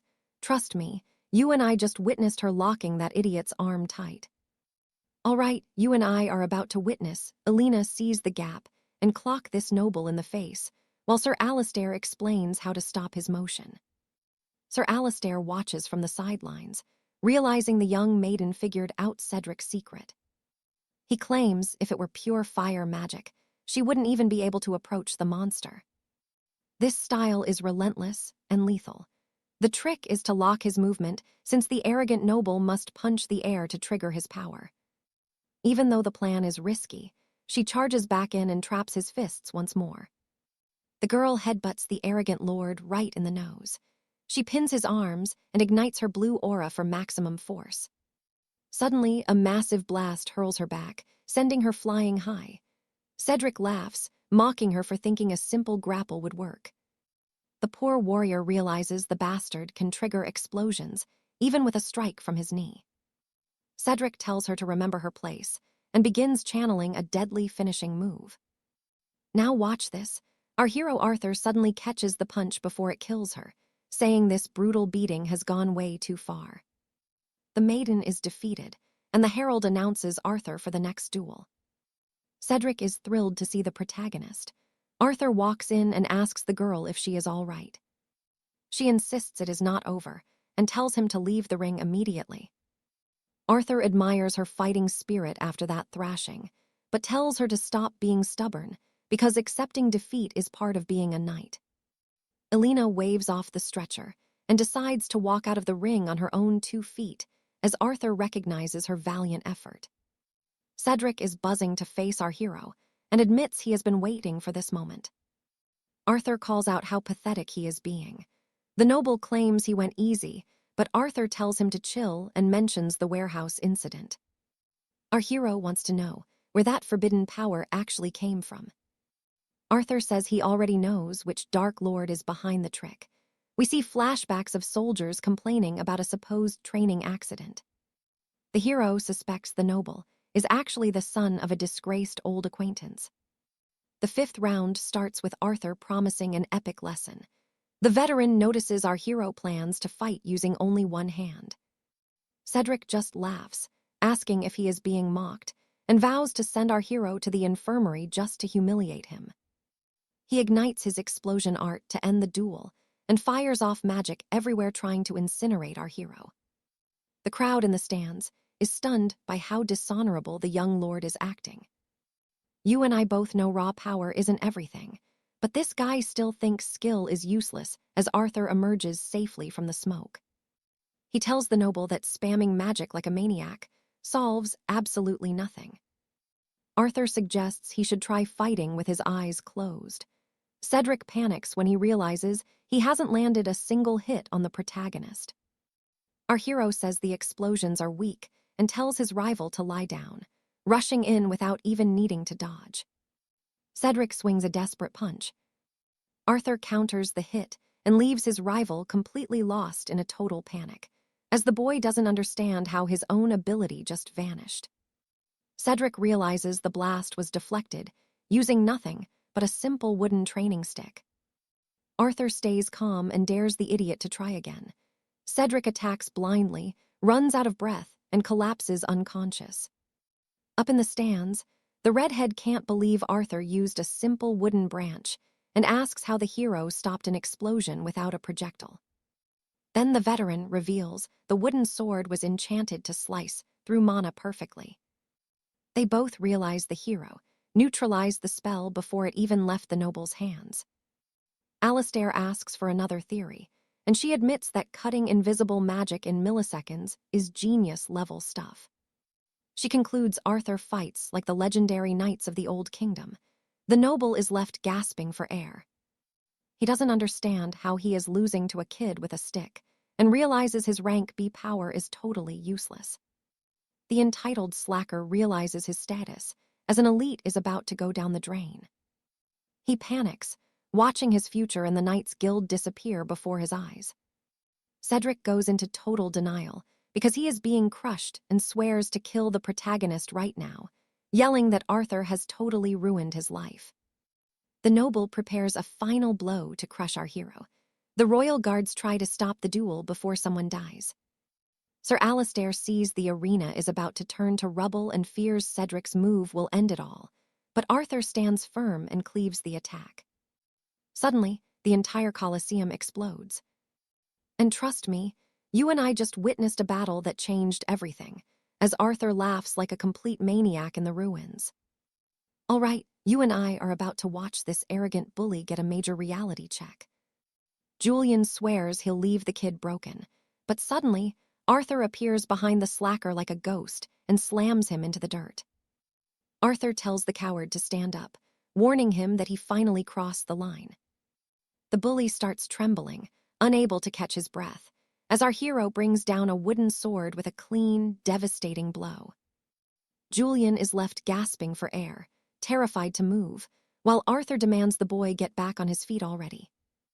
But the slacker begs for mercy. Our hero asks if the fool understands that dangerous technique, shouting that the training grounds almost turned to rubble because of his mistake. The coward tries to make a pathetic excuse, but Arthur shuts him down, mentioning another guy who said the same 40 years ago. Arthur draws a purple blade and declares he'll never be a knight. The boy starts sobbing, desperately using his father's name for mercy. Now pay attention here. Arthur brings down the final judgment with zero mercy. The guards are lost in the smoke, while the trial is cancelled after Julian takes a brutal, absolute beatdown. Arthur walks away, as the narrator says the fun is over today. An elder recognizes the blade, saying the hero went too far. Arthur tells him to stop acting like he's still in his prime and warns that from now on, he's going even more aggressive. Master Thorn panics and tries, calling the Lord Chancellor. The hero runs through the ruins of the camp and finds Cedric, who unfortunately didn't survive the chaotic disaster. Soldiers arrive, and a recruit explains that a monster escaped and blew itself up entirely. Our hero is furious, demanding to know why safety protocols were ignored after a recruit admits the team failed the cleanup. Arthur shouts that losing a basic mission like this should have been impossible. A survivor confesses they cut staff to steal the loot, sending only 3 knights instead of 7. The kid tries to stall, swearing it was just an unavoidable accident, but the legend loses his patience and chokes the traitor, saying he can forgive theft. And trust me, there is one thing he never forgets. Whoever ruins his work gets a brutal beating. He forces the man to see the chaos, yelling that he didn't fight this hard for a clown show where people risk their lives for nothing. But the coward just lies on the floor crying like a victim. The scumbag screams that he's a victim, too, trying to trick our hero while begging for a chance and promising to pay back every coin. Arthur ignores the tears and pulls his guillotine blade, ending the traitor's dream of ever becoming a royal knight.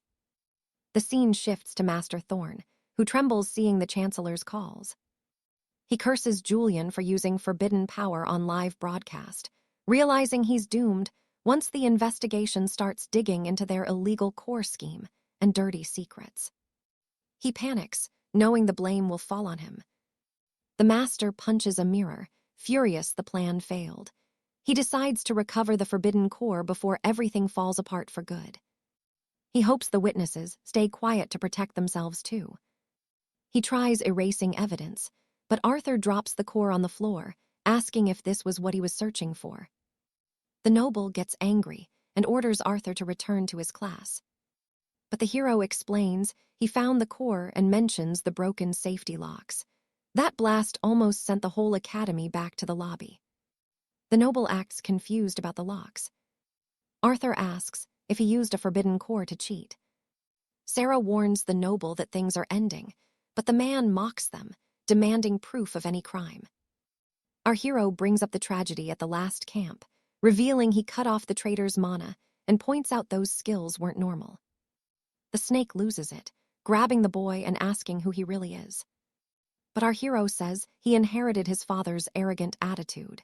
He punches the idiot, warning that his cowardice almost killed many people. He also mentions the missing souls, saying he won't tolerate filth who ruin everything he built. He's absolutely done with these trash nobles. Arthur stays on him, demanding the truth about giving the forbidden core to the boy. The scumbag grabs the item and crushes it instantly.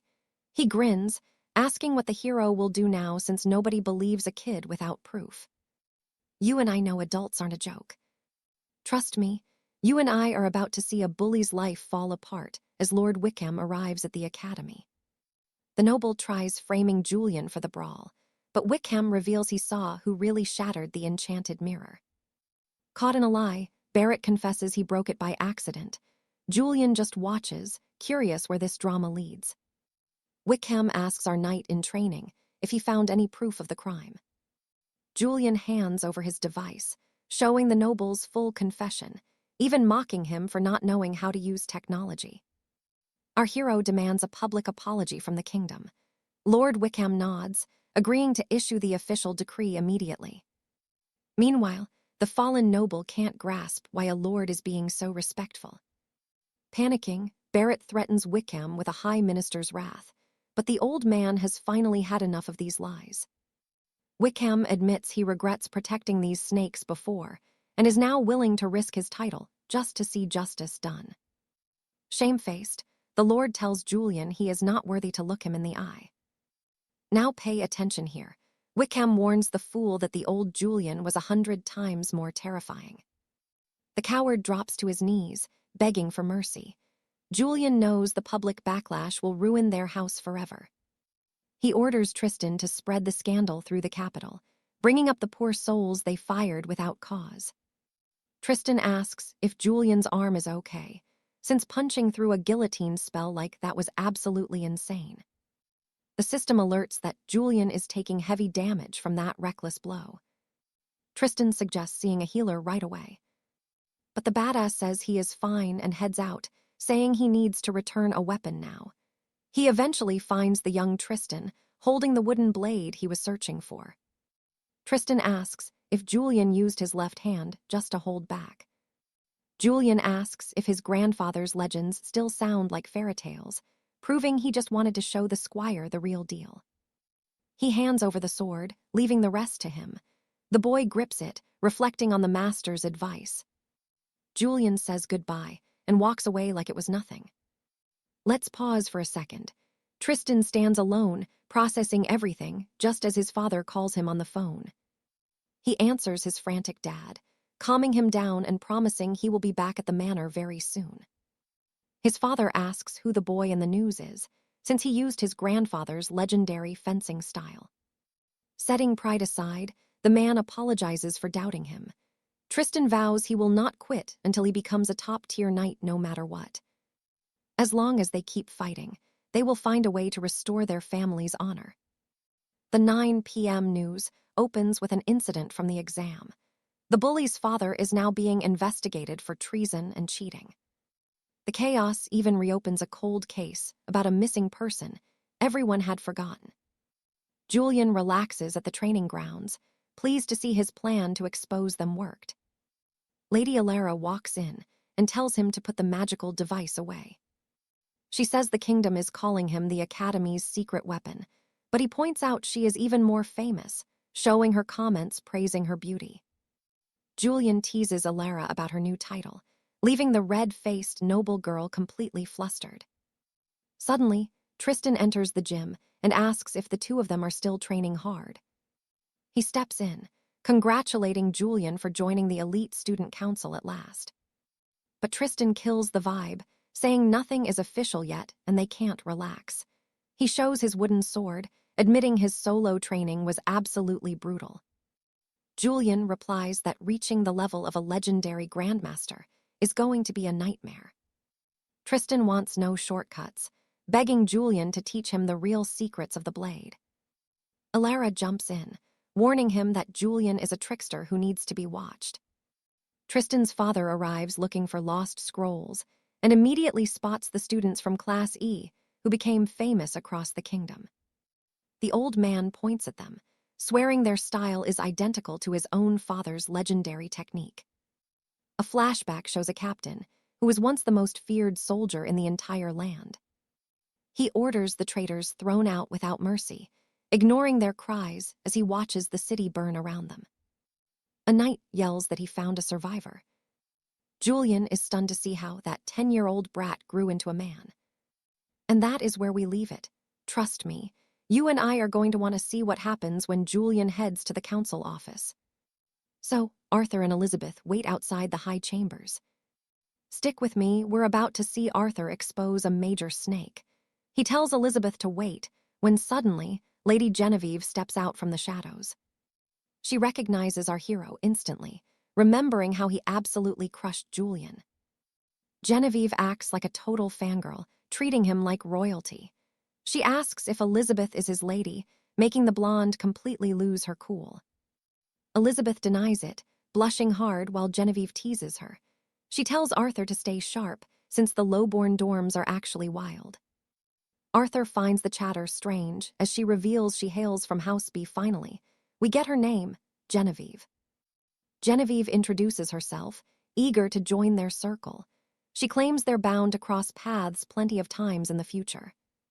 She shows off her scroll, saying everyone should apply. Then, she lets slip that with Julian finally being expelled. Her seat is basically guaranteed. Arthur notices she speaks as if the results were rigged from the beginning. Pay attention, Arthur's about to corner her. Is she part of the Noble Parents Alliance? He confirms his suspicions were right. He just needed her to slip up first. His entire strategy of waiting by the door was to bait an infiltrator, and his prediction was totally spot on. Arthur makes it clear that this whole story about her spot being guaranteed, just because Julian got exiled, doesn't add up. He says straight out that the council election looked rigged from the very first day. He gets right to the point, accusing her of being in the alliance. Genevieve asks how he knows that, since only the elites should have that info. Arthur says he has sharp ears.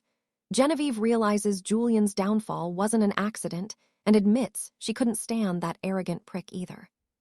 She mocks how Julian brought shame to the elite's name by losing to some lowborn commoners. Right after that, she tries to offer her hand, suggesting they drop the grudge and get along, but Arthur completely ignores her gesture. That clearly pisses her off. She claims having connections in House B would be a massive advantage, but Arthur rejects her cold. Trying to brush off the rejection, she tells him he doesn't know a thing about power. She claims the local fame went to his head, and that within the inner circle, the power levels are different. Arthur knows she isn't entirely wrong, remembering how Julian's own brother was treated like garbage by the other elites. Arthur doesn't care if she's from House B or not. He says he only came to see the candidates' faces, and he's already heading out. I know what you're thinking. Is Arthur playing with fire? Maybe. He tells her she picked the wrong enemy and leaves. Meanwhile, a group of High Lords has lunch at a lavish estate. Worried about the Crown's investigation into Lord Oswald and Archmage Charles. They try to convince themselves the prisoners won't talk, as that would mean admitting their own guilt. But one noblewoman feels uneasy, asking if the investigation might eventually reach their own houses too. The group agrees the noble alliance is in danger, and they won't just sit back and watch it burn. Things heat up when they mention the Duke is involved, meaning nobody will dare to speak a word. This Duke Godfrey is the true mastermind here. He's the man who created the alliance and runs the black market from the shadows. As long as he's here, the whole operation is safe from any royal investigation. Their main focus now is ensuring the Vice-Chancellor gets promoted to take control of this disaster. The lady warns that if the tides turn, they will have to change their plans quickly to avoid the gallows. The mood grows heavy as the lords agree their secret contracts with Oswald have gone straight to hell. They admit everyone had deals with him, but nothing serious enough to keep the group up at night. On the other hand, they point out the most vital thing is keeping the alliance's dirty business running at full speed. The group laments the Knight Order leaving, since they were a key piece in their dark machine. Soon, someone suggests that if they pick the right replacement for Sir Julian, they can still save their own skins, but Arthur is still standing in their way. The table full of lords can't believe a commoner admitted on a scholarship is aiming for a seat on the council, but the noblewoman cuts in saying it's not that simple. They admit they could have handled the beating Arthur gave Julian the playboy. The real problem is that Julian's seat on the council was locked in even after his disqualification, but everything shifted once the High Chancellor himself got involved. The group starts to realize the Academy's reaction wasn't random, and something much bigger is going on behind the scenes. So what do you and I take from this? The Chancellor is playing a dangerous game. It'd be smarter to cover up the mess. You and I are diving in. If the old lord is severing ties so coldly, there must be a bitter blood feud brewing with Sir Arthur. They realize the boy managed to control Lord Wickham like a puppet. Now they wonder if Arthur joining the council will break Wickham's mind for good. Arthur claims that despite his lack of influence, the old lord's military past makes him far more dangerous than the fallen chancellor we just saw. Tension grips the table as the nobles realize their ship is sinking and people are starting to jump. Baron Thorne feels completely ruined because his secret project relied entirely on the fallen chancellor's dark influence. With his career in ruins, pure desperation sets in as he plots a way to survive this shame. Suddenly his phone rings at the worst time. It's his daughter, and he answers with a sharp, impatient tone. She reveals Arthur isn't running for council. Lady Alina is. The Baron realizes Alina is Isabel's half-sister, and more importantly, the grandchild of the powerful Duke Silas himself. He masks his panic with a fake laugh to avoid suspicion, before making a quick excuse to leave the table. Rushing out, he calls Lady Isabel immediately, claiming they have urgent business that cannot wait another second. Watch closely, the Baron is about to play a dirty game. He claims to have contacts for every knight in the capital and asks if she knows the candidates for the Royal Council. Isabel already knows it isn't Arthur because her father spoiled the news about Alina entering the royal race. The Baron poisons her mind, saying her half-sister winning a seat would be a total nightmare for their noble house. He warns it would air their family's dirty laundry and send Duke Silas into a murderous, blinding rage. The coward offers to help sabotage Alina's candidacy, but only if Isabel agrees to his one dark condition. He wants Isabel to take his daughter Juliet on a public hunt and praise her in every interview. Isabel is stunned since she never goes near the association, and this request is a blatant power play. Ignoring her shock, He explains the plan to make Juliet a new icon, freeing the guild from the Duke's control. 𝒂𝒏𝒏 snaps back that the girl is useless, only passing her trials through books and needing a private tutor. The Baron is blunt. He doesn't need skill. He just needs his daughter to look like a hero, essentially turning Juliet into nothing more than a mascot. 𝒂𝒏𝒏 demands to know exactly how he plans to stop Alina's political campaign. Thorn dodges, claiming he won't be as reckless as the Duke, but adds they'll use force if they must. 𝒂𝒏𝒏 warns that threats won't work on Alina, leaving him trapped. You can see her boiling with rage as she stands up to leave. She asks if he spread this filth to the other nobles, but he just laughs at her sheer desperation. The scene shifts to a painful memory where young Alina kneels before a funeral altar, weeping for her parents. That arrogant Duke arrives mid-wake with his guards, showing absolutely zero respect for the family's deep, crushing grief. The grandmother recognizes the villain and charges him with pure, unadulterated hatred. She screams that he's responsible for her son's death, accusing him of faking the dungeon rank and refusing any support during the mission. But the Duke has the nerve to play the victim. He spouts lies about losing his own son, asking who truly deserves to be angry before being kicked out. He mentions leaving a heavy purse of gold before glaring at 𝒂𝒏𝒏 and dragging his son Julian away. The grandmother screams curses, while the blonde girl desperately tries to calm her down during the breakdown. Back in the present, 𝒂𝒏𝒏 wakes in a cold sweat, chased by that same recurring nightmare from her past. She acts fine, but Arthur sees her spacing out and accuses her of slacking off. Losing his patience, the hero calls for a break to try a much more direct, personal approach. He pokes the wound, asking why she hates Duke Silas, and Alina reveals the Duke murdered her own parents. Arthur is stunned, unable to believe the man he knew back then could commit such a cold, heartless crime. Then, the hero accidentally lets it slip that he actually knows Duke Silas quite well. She jumps up, demanding to know what he knows about that monster. And trust me, Arthur has some serious explaining to do after that slip-up. All right, stick with me because Althea just killed the mood and stormed out. Arthur finds her training gear tossed aside, realizing she 𝒖𝒏𝒌 on practice way too early. Sir Julian shows up, putting on the pressure. He thinks Arthur messed up and picked a fight with a lady. The hero doesn't take the bait and immediately asks if the veteran knight knows about Director Solomon's dirty secrets. The veteran says he knows the basics until Arthur drops the million-dollar question. Had that snake ever actually killed someone?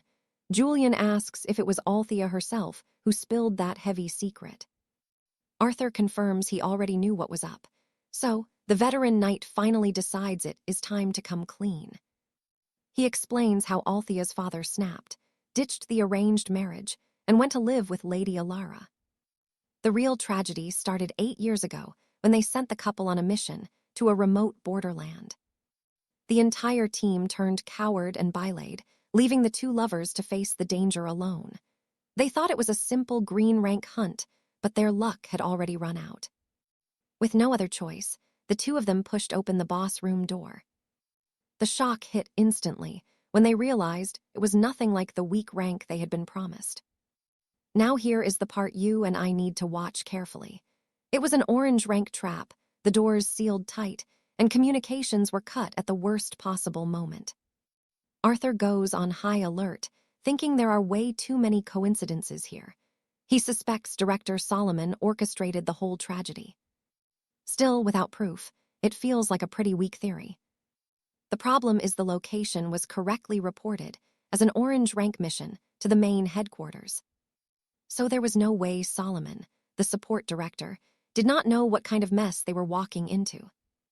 The case is shady as hell, but the lack of physical evidence makes it a massive headache to investigate.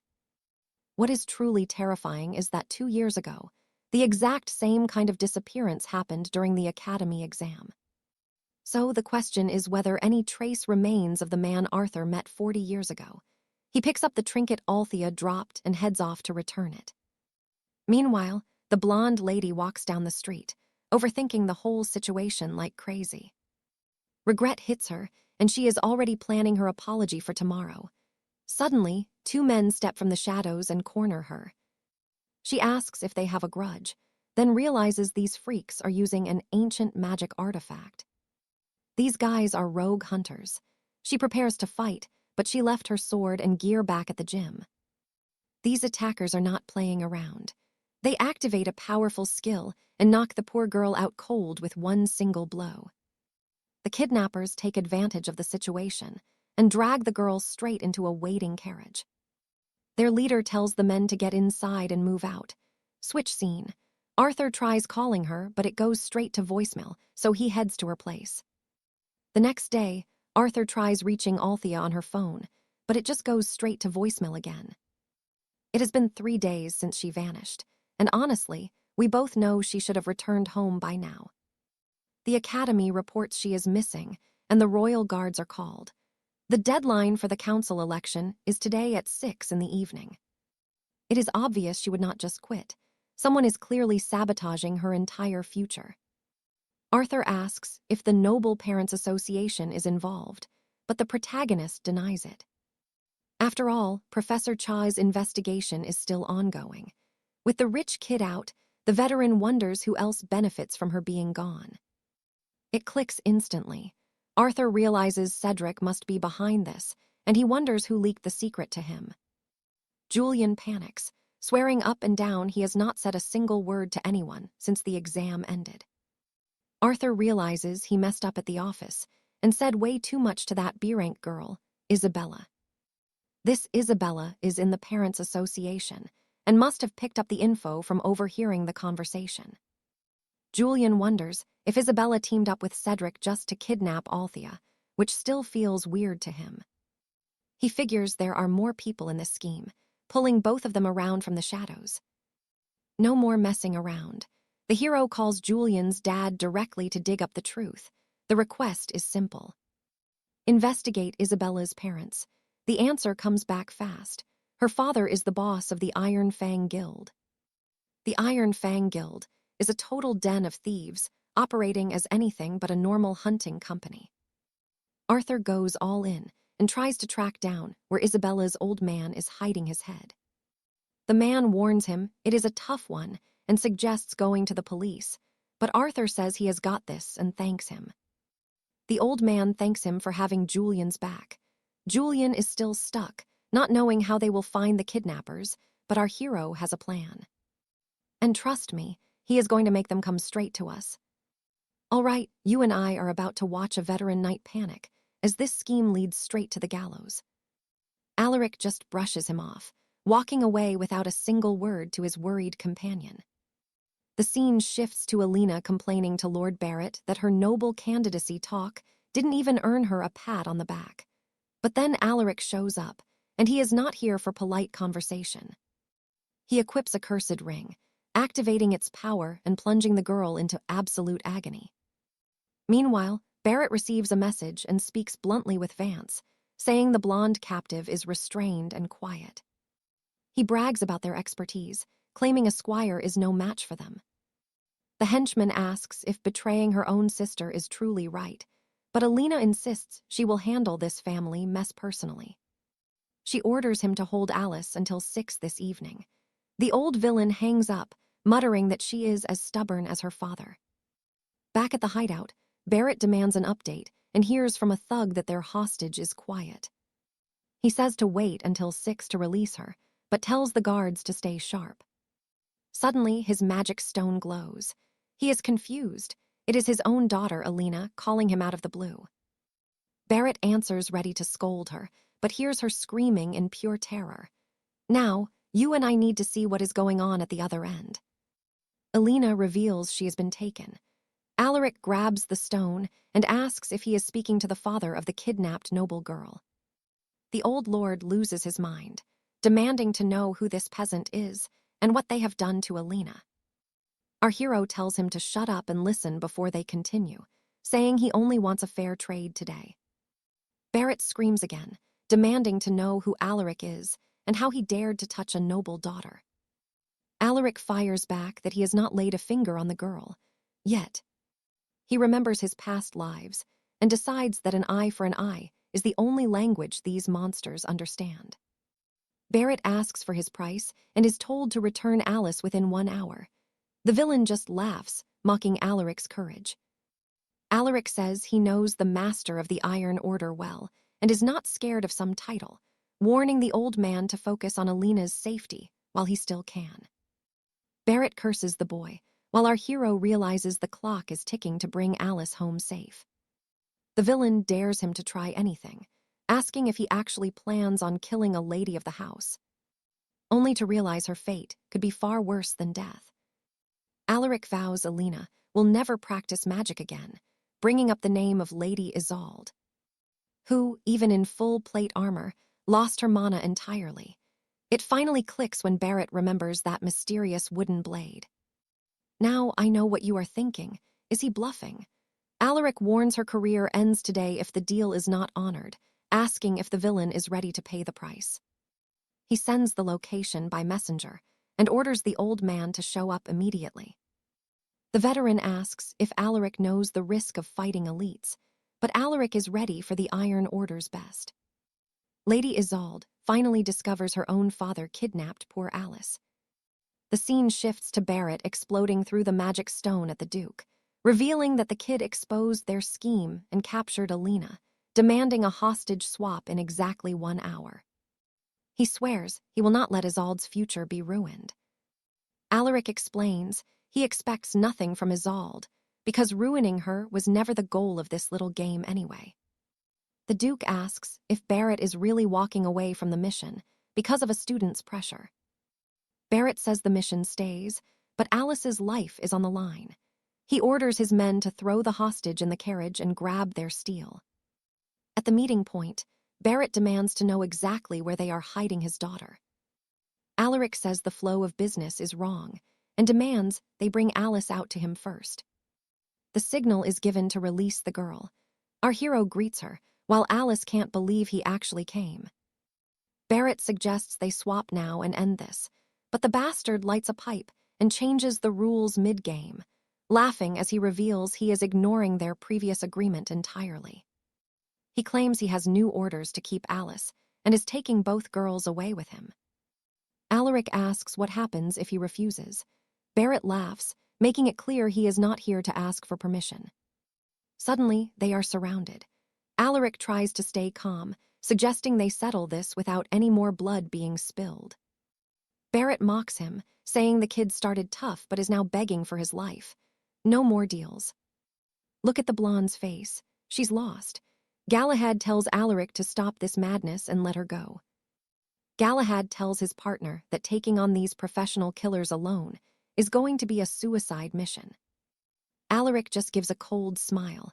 Trust me, you and I know that the terms don't matter anymore.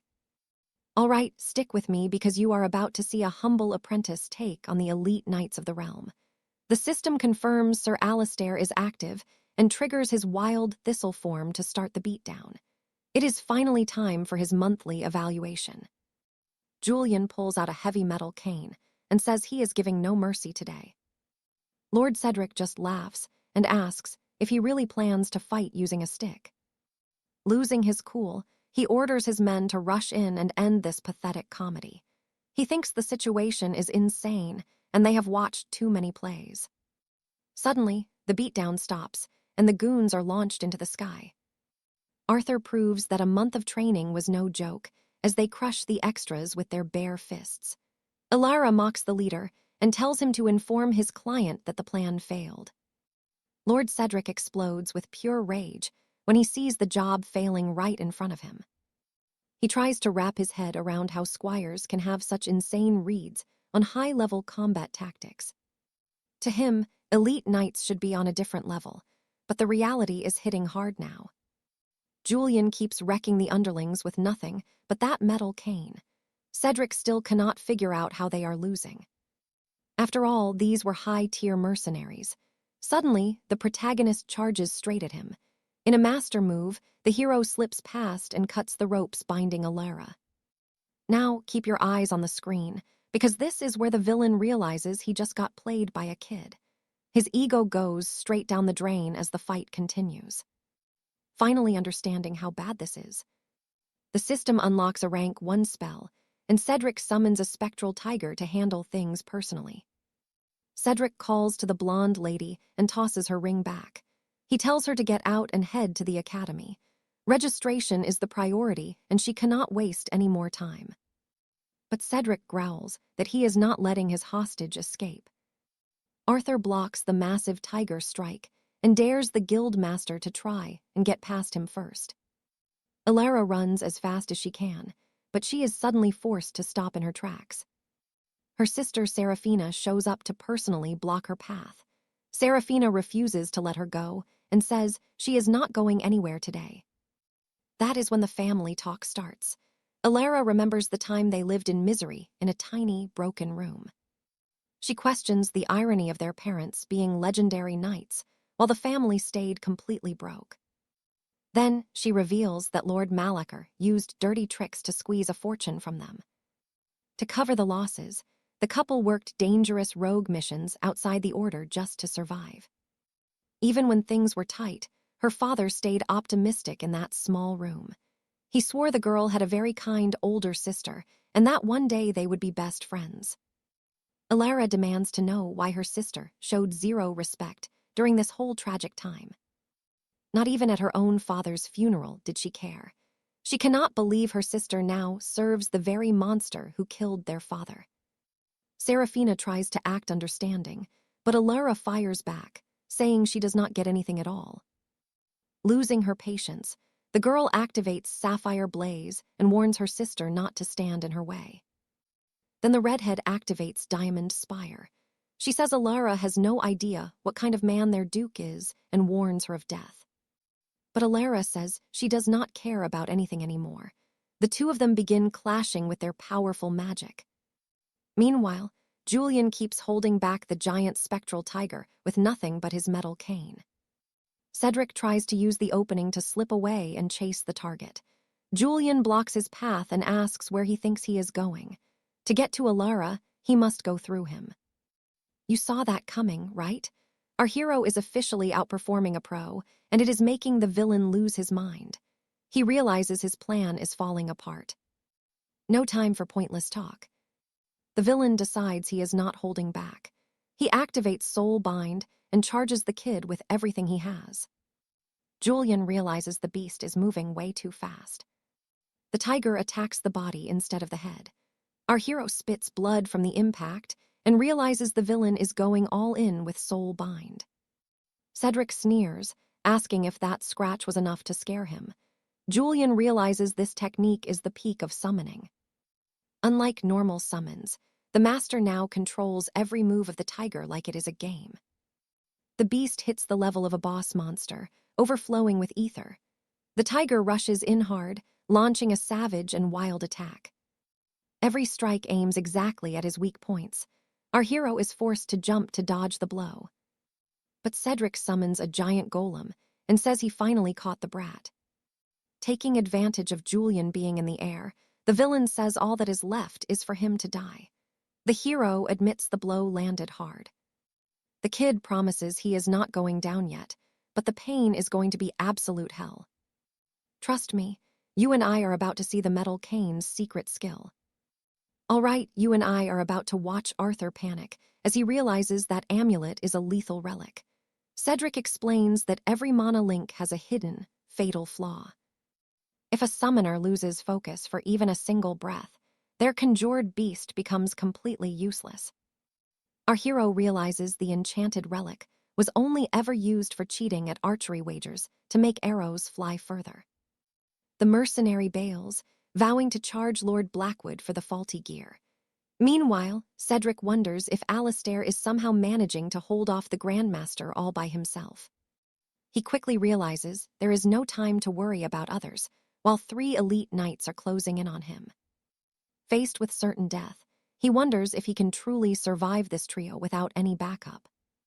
The thugs mock the boy's bravery, claiming they need to end this fast before their lord loses his temper. The men charge in with everything they have. Liam stays focused on the lessons his master drilled into him during training. He remembers his porcupine art uses mana spikes that regenerate, allowing him to launch a relentless, unending assault.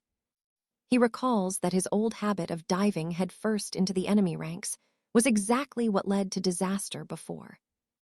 Trust me, fighting alone against multiple opponents is basically a death wish, and his master made that lesson very simple. Keep moving and bait them until they show a real opening. The goal is to force the fight onto your own terms. The knights grow annoyed with his constant maneuvering, complaining that the duel has turned into a pathetic game of chase. The stalling works, shattering their formation. Finally, one arrogant fool breaks ranks and attacks alone, falling straight into the trap. Liam seizes the opening and strikes the first overconfident knight who dared to charge in solo. Another warrior tries to rush him, but he meets the exact same fate as his fallen comrade. The young warrior holds his ground, and bam, he lands another heavy blow on the second attacker. Liam is surprised to find himself holding off the elite without using any active sorcery. It reminds him of the lessons the hero taught him during their training. Suddenly, the villains spot Liam hiding behind a stone pillar. One orders the others to ignore the boy and seize the girl first. Liam freezes in terror. He completely forgot his primary mission was to protect the girl. Taking advantage of the distraction, the enemy lands a brutal punch right across the warrior's jaw. Now watch this, because the other goons jump on the opening, sweeping his legs and beating Liam into the dirt as they try to break every bone in his body. The young warrior remembers Julian's warning. If the distance between you and the enemy closes, the game is definitely over. He explains that in these dark moments, all you can do is endure the pain and pray for a miraculous awakening. That phenomenon only happens when a warrior is cornered, and their body reacts on pure survival instinct. But Julian warned that relying on such desperation is a trap. It is always better to avoid that level of danger. Back in the fray, the knight complains that some insignificant brat is giving them far too much trouble. The enemy finds it strange that the target is just standing there. Then Liam reacts, gripping him on a spike with bloodshot eyes. Suddenly, Liam stabs the man's leg and strikes several pressure points. No way! He actually activated the aura he had been storing up. The thugs are absolutely stunned. They cannot believe the student still has the stamina to fight after such a brutal beating. They try to restrain him, but Liam catches a falling spike in his teeth and drives it into the man's hand. The men back away in fear, asking if this monster is truly the same rookie they faced earlier. So, they resort to using their enchanted gear, activating rank B arts to finally put the young warrior down for good.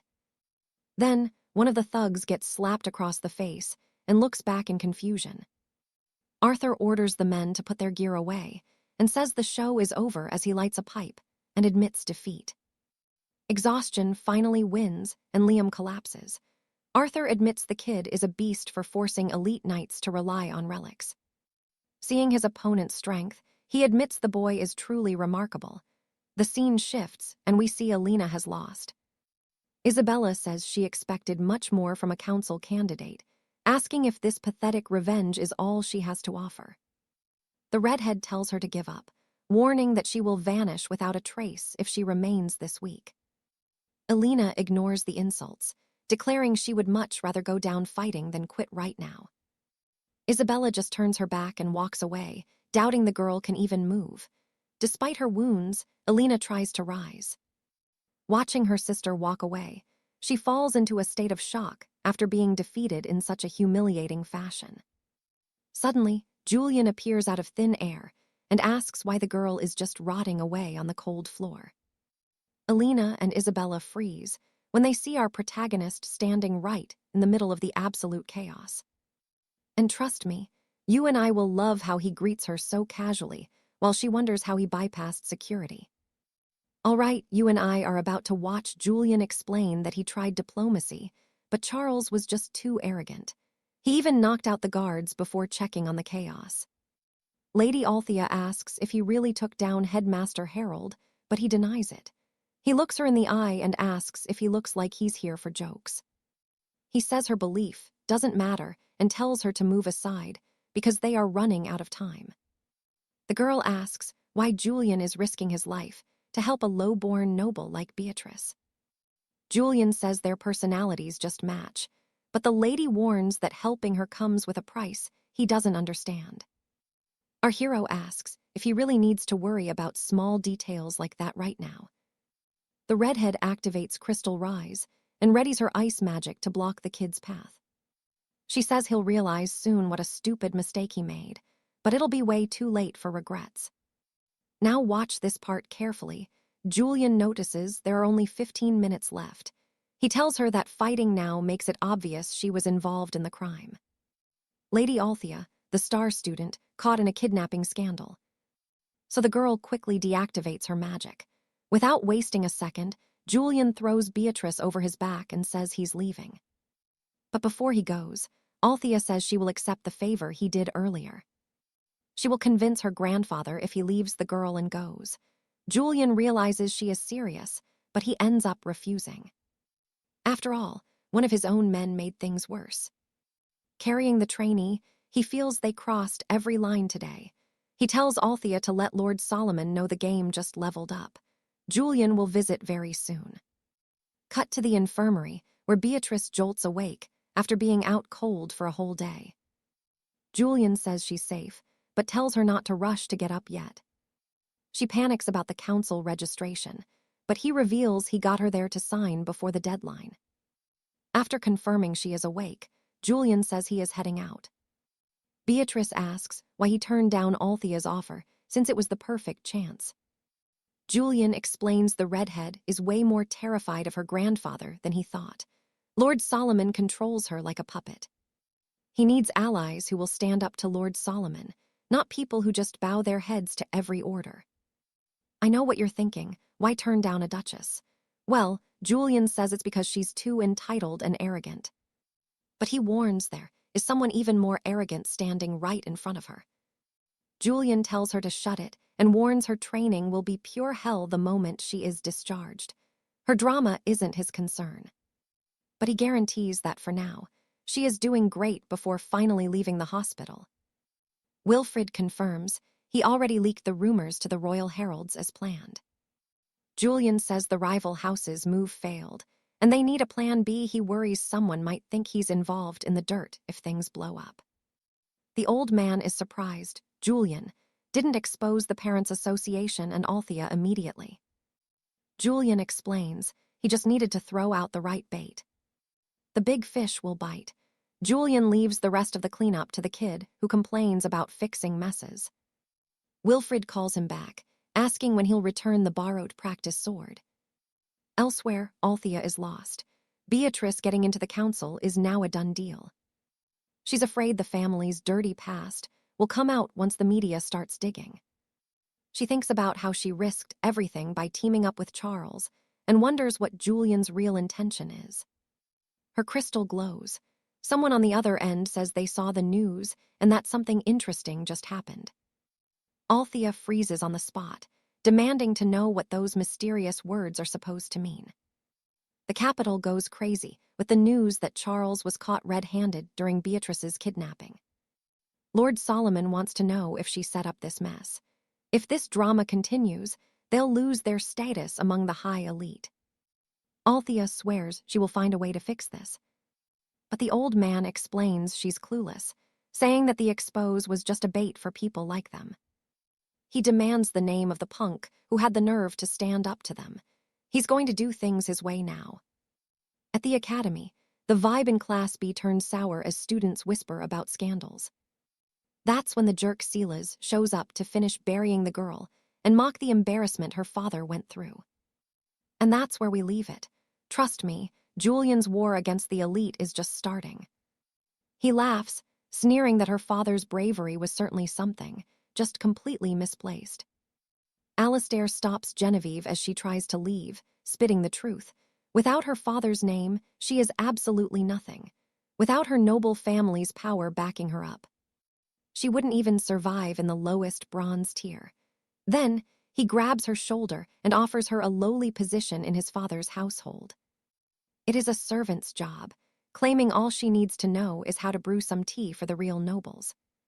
Genevieve shoves him off and walks away alone, finally admitting she only reached the silver tier because of her father's influence in the kingdom. Stick with me here, because Genevieve actually worked herself to the bone trying to meet her father's impossible expectations. Visiting the dungeon, she promises Lord Sterling she will work tirelessly to clean up this entire mess for him. But the old lord does not care, asking what a useless girl could possibly do alone. He tells her to stay quiet and stop her pathetic attempts at being a hero. He coldly reveals he never expected a single thing from her, leaving her standing there in total shock. Jane finally understands her father saw no potential in her, making her wonder why she ever tried so hard to impress him. She was nothing more than a puppet for his schemes. On her way back, the girl spots our main character, Julian, walking by. Her rage boils over as she screams at Julian, blaming him for everything. Meanwhile, Lord Sterling asks why Duke Somerset is visiting the prison. The Duke plays it off, claiming he only came to visit an old friend out of respect for their shared history. Sterling knows something is wrong, as the Duke never even bothers showing up to official royal galas or council meetings. Now pay attention, because the Duke reveals they found a scapegoat to take the blame and pull Sterling out of the fire. He reminds him that the Shadow Guild has always been the kingdom's disposal unit for the dirtiest, most dangerous work. He emphasizes that no matter how filthy the task was, the guild always found a way to get it done. But his tone shifts as he admits he is deeply disappointed in Sterling's pathetic attempt at independence. He knows everything, the secret alliance with the minister and the scheme with his granddaughter. Sterling cannot fathom how the old Duke uncovered plans that were supposed to be hidden in the darkest shadows. Somerset tells him to calm down and offers the man his freedom in exchange for one small, simple favor. He just needs him to tie up one loose end, and it must be done cleanly, without any complicated loose threads. He reveals the target is a certain new squire who just entered the academy through a special royal scholarship. Sterling finally processes the shocking truth. The target for this assassination is none other than Julian himself. The Duke sneers that the boy had the nerve to set a trap, and now he must pay the ultimate price. Sterling asks if the mission is too dangerous, but the old man tells him to consider the risks very carefully. What would be even worse? Facing Julian in combat, or letting his granddaughter's shameful scandal leak to the entire kingdom. He promises he will send word the moment the bloody deed is finished. You and I saw this coming. Back at school, Jane explodes at Julian, accusing him of celebrating her father's tragic downfall. Julian is confused, but she insists he is just playing dumb. She screams that he finally got his revenge, and now he just wants to watch her ruin her life alone.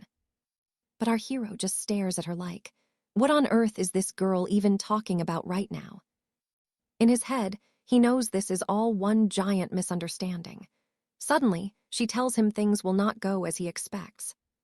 She declares she is quitting the Knights Academy. Julian just asks, so what? He tells her to do whatever she wants, cold as ice. He warns her that her life is not his problem. But he tells her not to bother anyone else, while she decides whether to leave the academy or stay put. Jane loses it, yelling that Julian ruined everything and turned her life into absolute garbage. He stops and asks why any of this is his fault. She keeps screaming about her father's fate, as if that justifies her entire childish tantrum.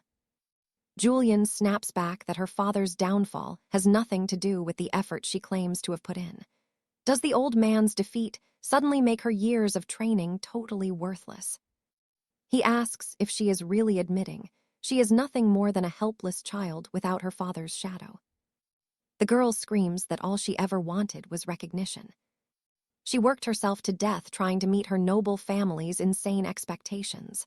The girl can scream, but Julian knows better. She remembers the sleepless nights trying to summon her spirit fox. She never skipped a single day of training, yet she felt like her goals were impossible to reach no matter how hard she struggled. Breaking down in tears, she regrets wasting so much effort if no one ever believed in her from the very beginning. Julian grows tired of the drama and tells her that her entire approach to training was wrong from day one. And that's where we leave it. Julian starts the lesson, explaining that a summoner must master their creature before even attempting a mana connection. Stick with me. You and I are about to watch a lowly squire shock a noble lady with just one look. Then he notices the scars on her arms and reveals that her reckless haste made the summoned spirit attack its owner. And he realizes the girl is in a hurry to reach her father, the Duke's level, as fast as possible. The protagonist explains that the first step is controlling the summon without relying on a forced mana link, treating the spirit like a fighting partner and not just a tool, and he teaches that the real connection only comes with experience. Trying to skip steps is the fastest way for things to go wrong. Noticing the girl froze up. The hero asks if she is at least paying attention. Julian asks if following that path will turn her into someone as broken as the protagonist himself. The hero shuts it down immediately and says that idea is totally absurd and not happening. Now pay attention.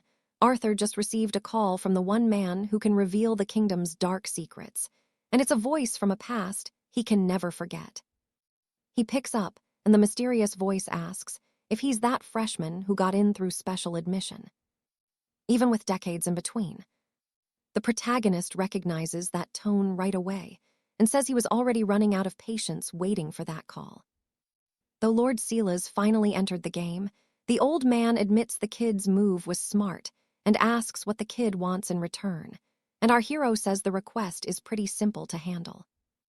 Then Silas asks if the cocky brat has any real proof of Sir Gareth's involvement in Lady Alice's kidnapping, and explains that all the Knight's patrol logs and magic usage records are managed by the High Command. So since he runs the whole damn thing, no record is going to be used as evidence. Arthur dares the old man to hang up if he is so sure there is no valid proof against the elite, and says the cards he is holding will be shown to the whole kingdom the moment the news breaks. The old man ends up agreeing to the meeting, leaving the kid satisfied, but Silas says it won't be right now since he's a busy guy. The scene switches to Captain Thorne taking a drag off his cigarette. Kids don't smoke. Soon, a man introduces himself as Lord Silas's assistant and says he's there to escort him. You and I know Arthur is walking into a trap, but Thorne realizes he was never the target. Then he thinks the protagonist just sped up his own trip to the grave by deciding to face Silas, something he's not going to be able to handle. And he says the kid's lack of foresight just proves he's still a child. The thug hands over the mission coordinates, setting the payback for the first Saturday of next month. Thorne says he'll handle it without leaving a trace, showing he is more than determined to wipe out any trace of the kid. But the assistant warns that Silas's order is clear. The job has to be done solo. Thorne asks if the old man has totally lost it, sending him alone on a mission. He warns that even if they teamed up every rank B knight in the guild, it still wouldn't be enough to go up against Arthur's freakish power.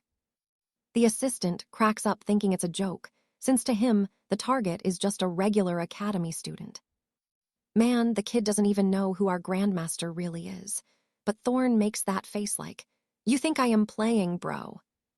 And he admits the protagonist is the real deal, but confesses he felt something way beyond brute strength during the beating he took.